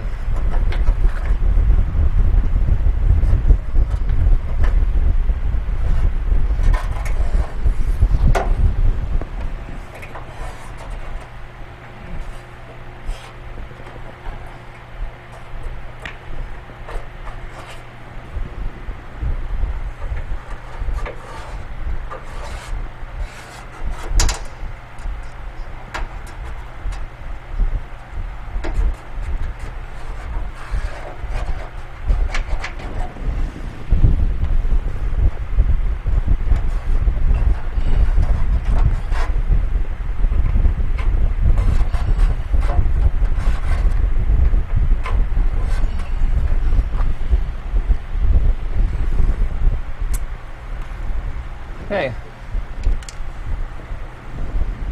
so go cut that loose.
So,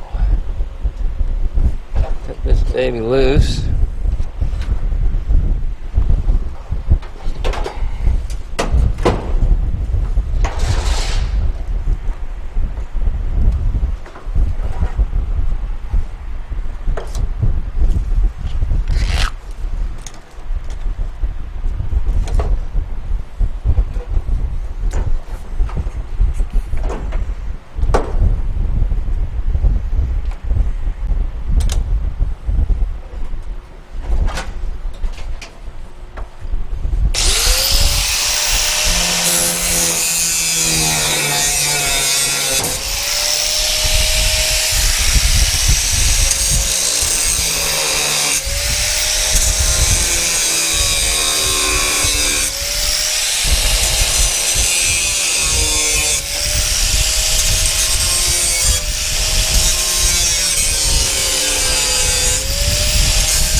long way around.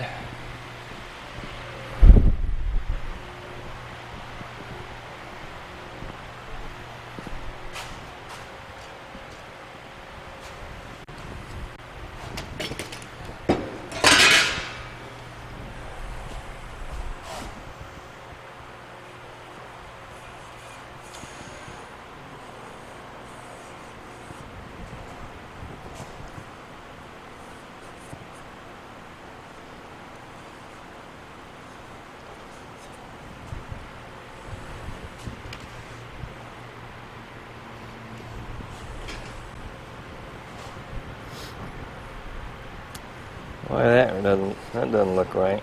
Big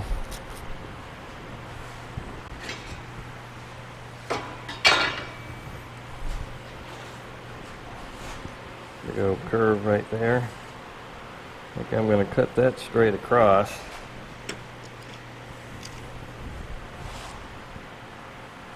And it might be the way it needs to be, but I'd rather be safe than sorry.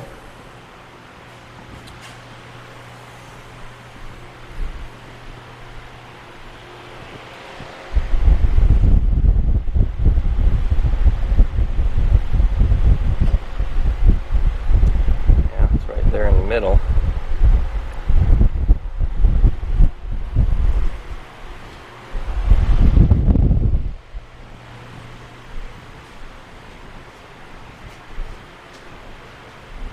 Oh, wow, look at that. It wasn't off. Well, it goes this way, but you can see that it was curved.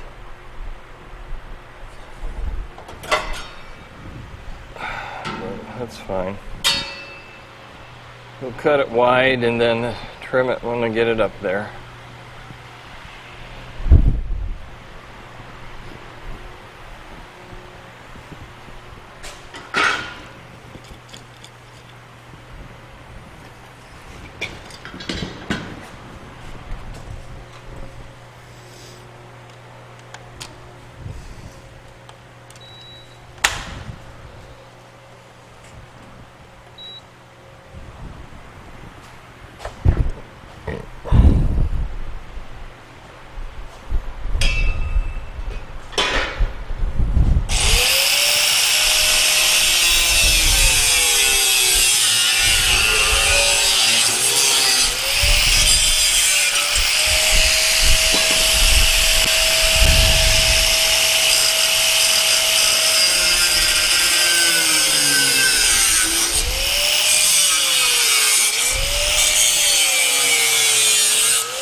Okay, let's take this in.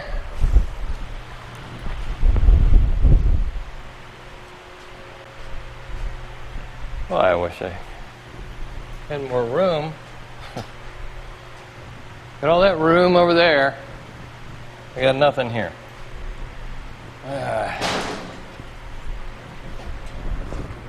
Oh well, it is what it is. Trying to climb up here.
happening. This piece is just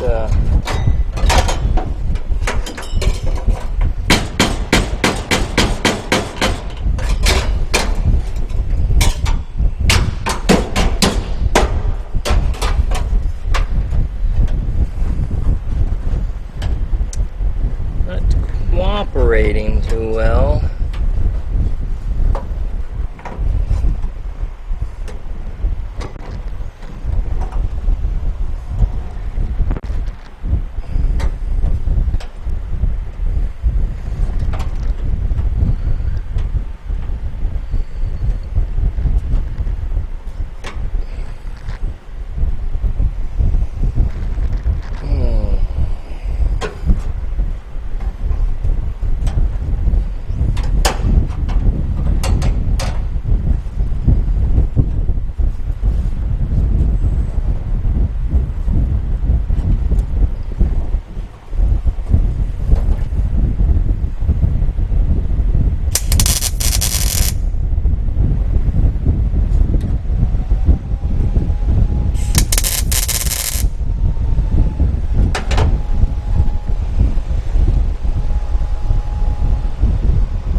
happens when you try to butt weld it.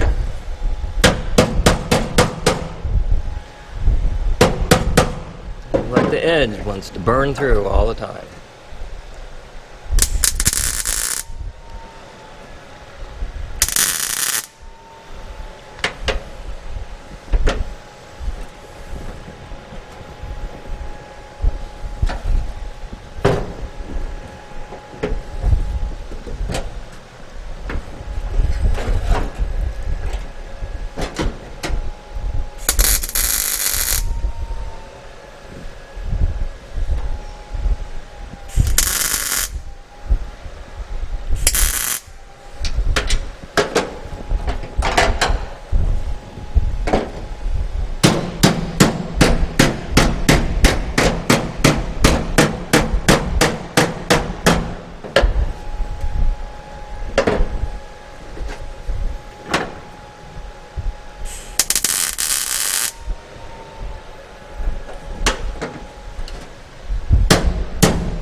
Okay.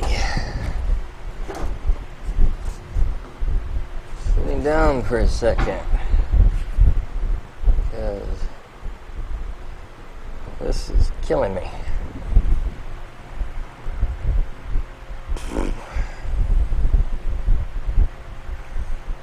Well, Going in, I was trying to use that little bolt hole to line up with everything. And it seemed like it didn't really want to do that. So I just put it where it wanted to be, you know, with this notch and this one and this one. And we'll go with it. You know, this means nothing anyway.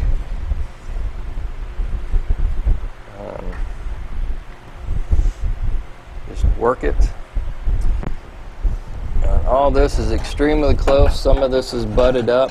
Some of this is just extremely close. Some a little bit farther than others. I don't care. It's on this curve. Not a big deal. This is going to be my issue once I get to it. I'm going to have to probably take the cut off and then go along here as close as I can. Make that work. So I'm going to take another break and I'll be back in a second. And back. Did want to show you something, and that's this. I had to shrink this floor, as they call it, which means I cut it down like this. Then I pulled the pieces together so they overlapped. I tacked it. So then I made another cut where both pieces were overlapped down to here, and then that made it so that these will now butt up like so. Okay. I gotta try to hold it and weld it at the same time.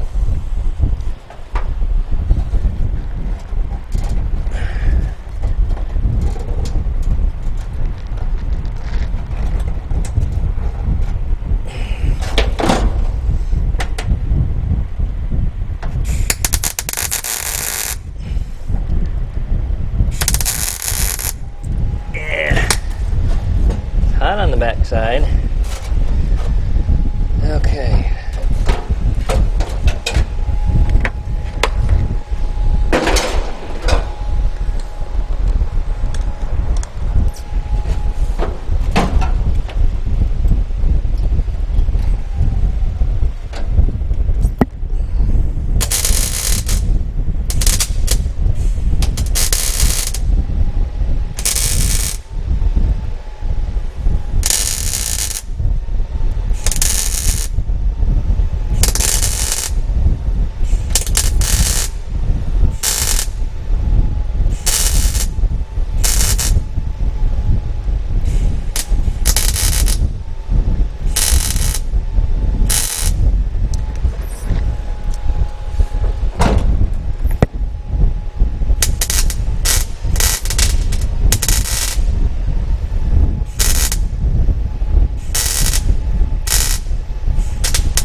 Okay.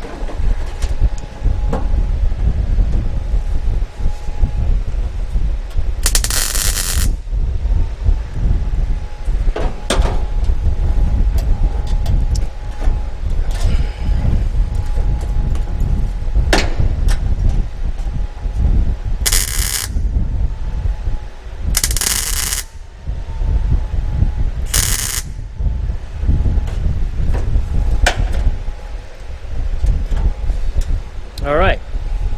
Well, that's ugly, but you get the point. I don't usually use this because that leaves me too big of a gap to deal with. I used the other little tiny saw last time, but then I missed my mark and made a big old gap anyway. So apparently that's just my deal. I just gotta have big old gaps to fill in. Anyhow, that's how we got that. Now we can get a piece to fit here, piece to fit here. We're good to go. So let me go back and clean those up like I said, and I'll be back in a minute. Okay, I've got the piece of sheet metal cleaned up, tacked in place. I'm going to go on the back side and trace it out so that I can take it back off and cut it. So I'll be back in a second. Okay, everybody. I saved you the grief of watching me tack weld and cut little pieces and grind them to fit. But that's the tacked in product right there. I will, I'm done for the day. Like I said, it's a little taxing on my old back, so I'm going to come back in tomorrow and start welding everything up. Get that in shape. And then we'll move on to the next thing. But until then, we'll see you tomorrow. Alrighty, it's the next day, and we're over here welding up the floor. I am halfway done. I've spent, I don't know, 2 hours on this so far. Get my light out of your face, do it this way. So, it's a lot of welding, spot by spot. And now I got to go over on the, whoops, sorry, did it again. Anyhow,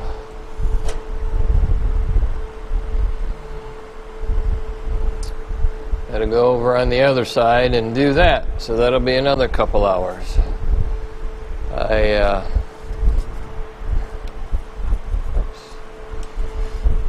Put that over there, that over there. That over there.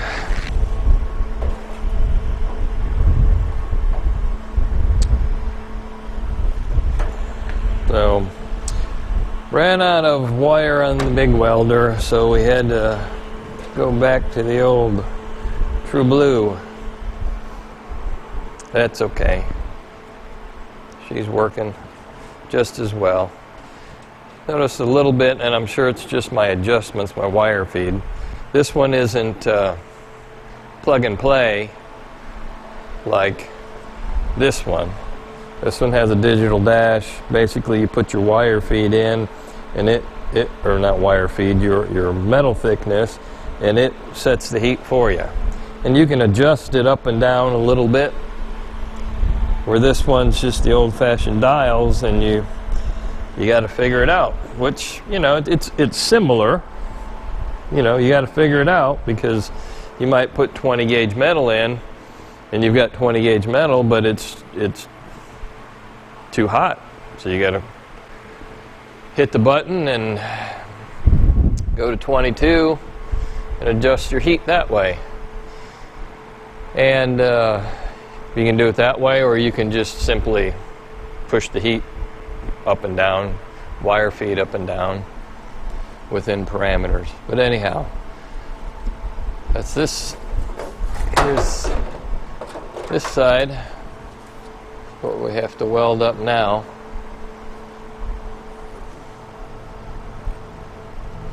So I'm going to set you over here. Watch me weld for a little bit.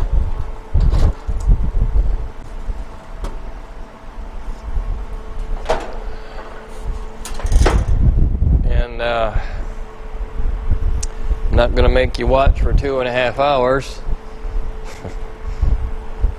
but you can watch a little. Watch me weld up gaps and whatnot. So this little goo stuff helps out a lot. Keeps the spatter from sticking. Spatter, which is in there. I don't know if you can see that. Put a light on it. See all that build up around there? See how that just falls off now? That's because I stuck it in here first. But you still have to go through on occasion, usually with a screwdriver, but this is what I had handy. And that's just this little piece of metal. So go in there, tap it a little bit, and it all falls out. So just Stick a little bit more on there.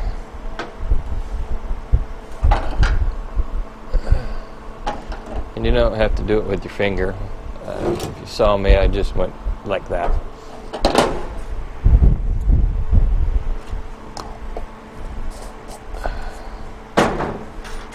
So, get my gloves on.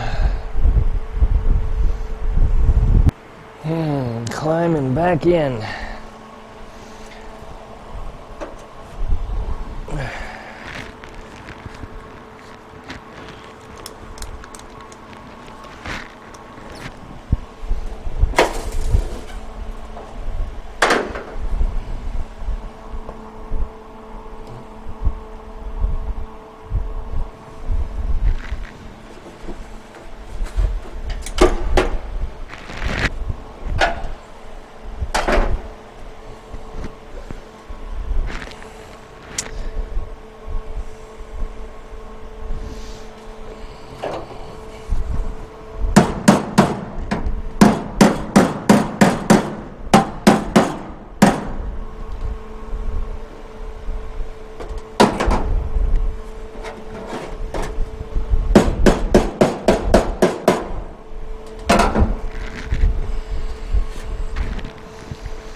Oh, yeah, gotta get my knee pads.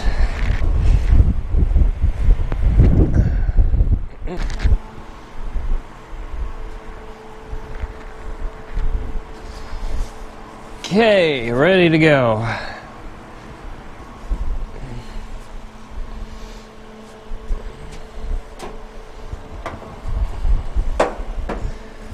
So I'll start from this end, work my way that way.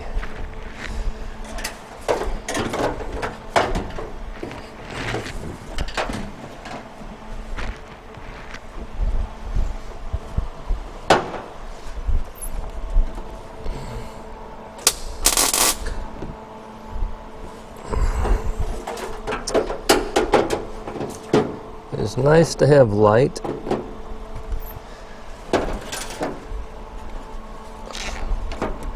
Light on it so you can see exactly what you're doing.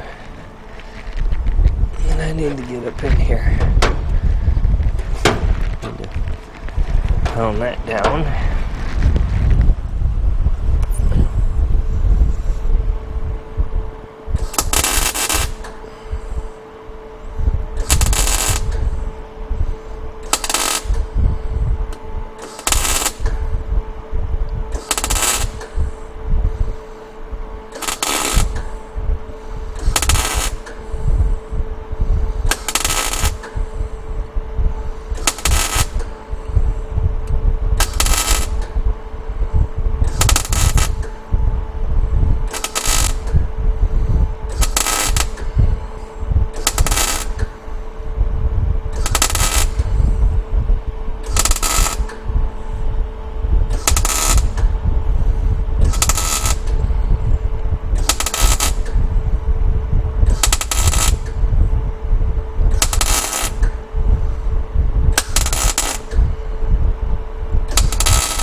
Having a problem, seeing a bunch of sparks and getting a little see how that weld has pits in it and not doing as well as this. My fan is blowing on me, so I either have to block the fan or turn it down, and I'll just try to block it the best I can.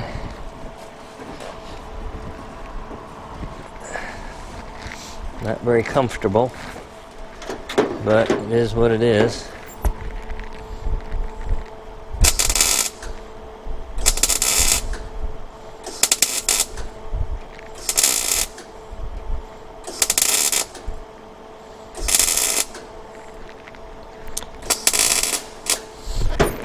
Okay, well, I'm still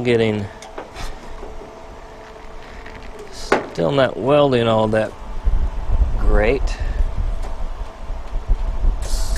Yeah, I still have gas. Now sometimes when you dip the cone,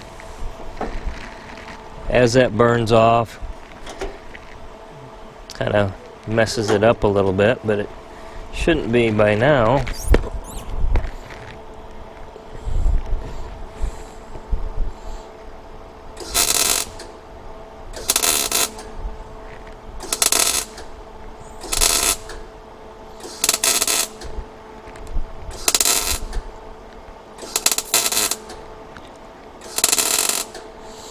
Now, as you noticed, I'm stopping and starting.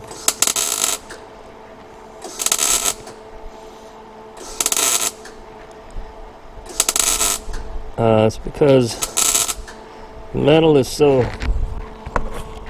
thin, sheet metal. And what I do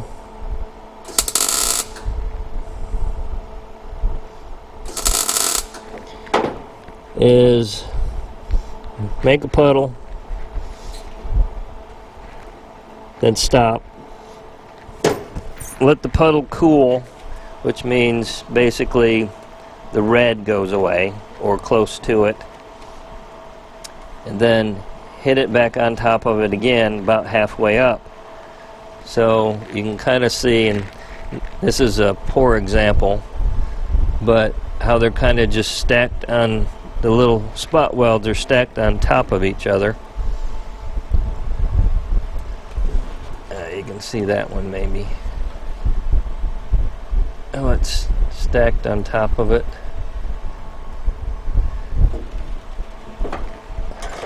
If I just tried to run a bead, I'd burn a hole through it. Because this is a butt weld basically. I want to make sure I get good penetration so it goes through to the back side. So I can go on the back side and kind of finish it off and then do what I need to do back there. So I don't mind it being a little hotter.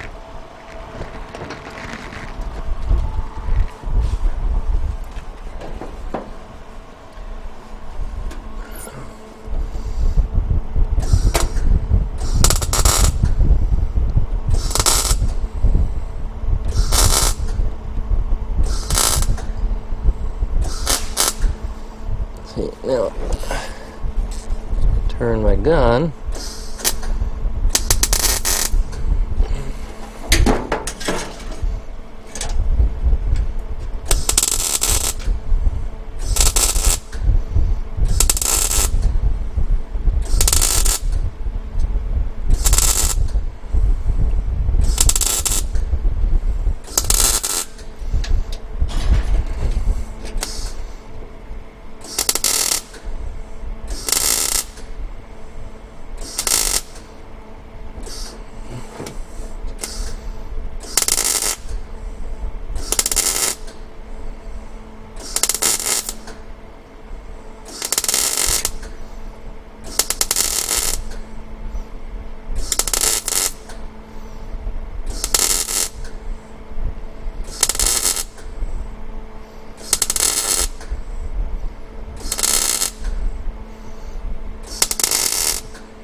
Okay, so you get the idea. It's an ugly weld because I'm not a professional. But I'm going to shut you off and I'll turn you back on when I'm done.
Oh, hey, hi everybody.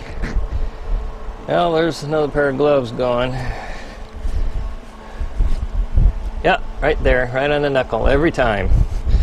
So, as you can see, we got our welding finished up on this side.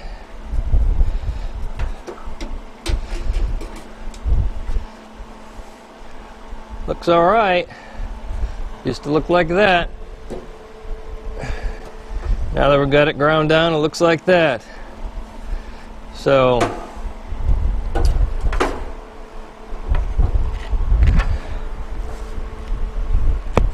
I am going to say we are finished, other than a little bit of grinding.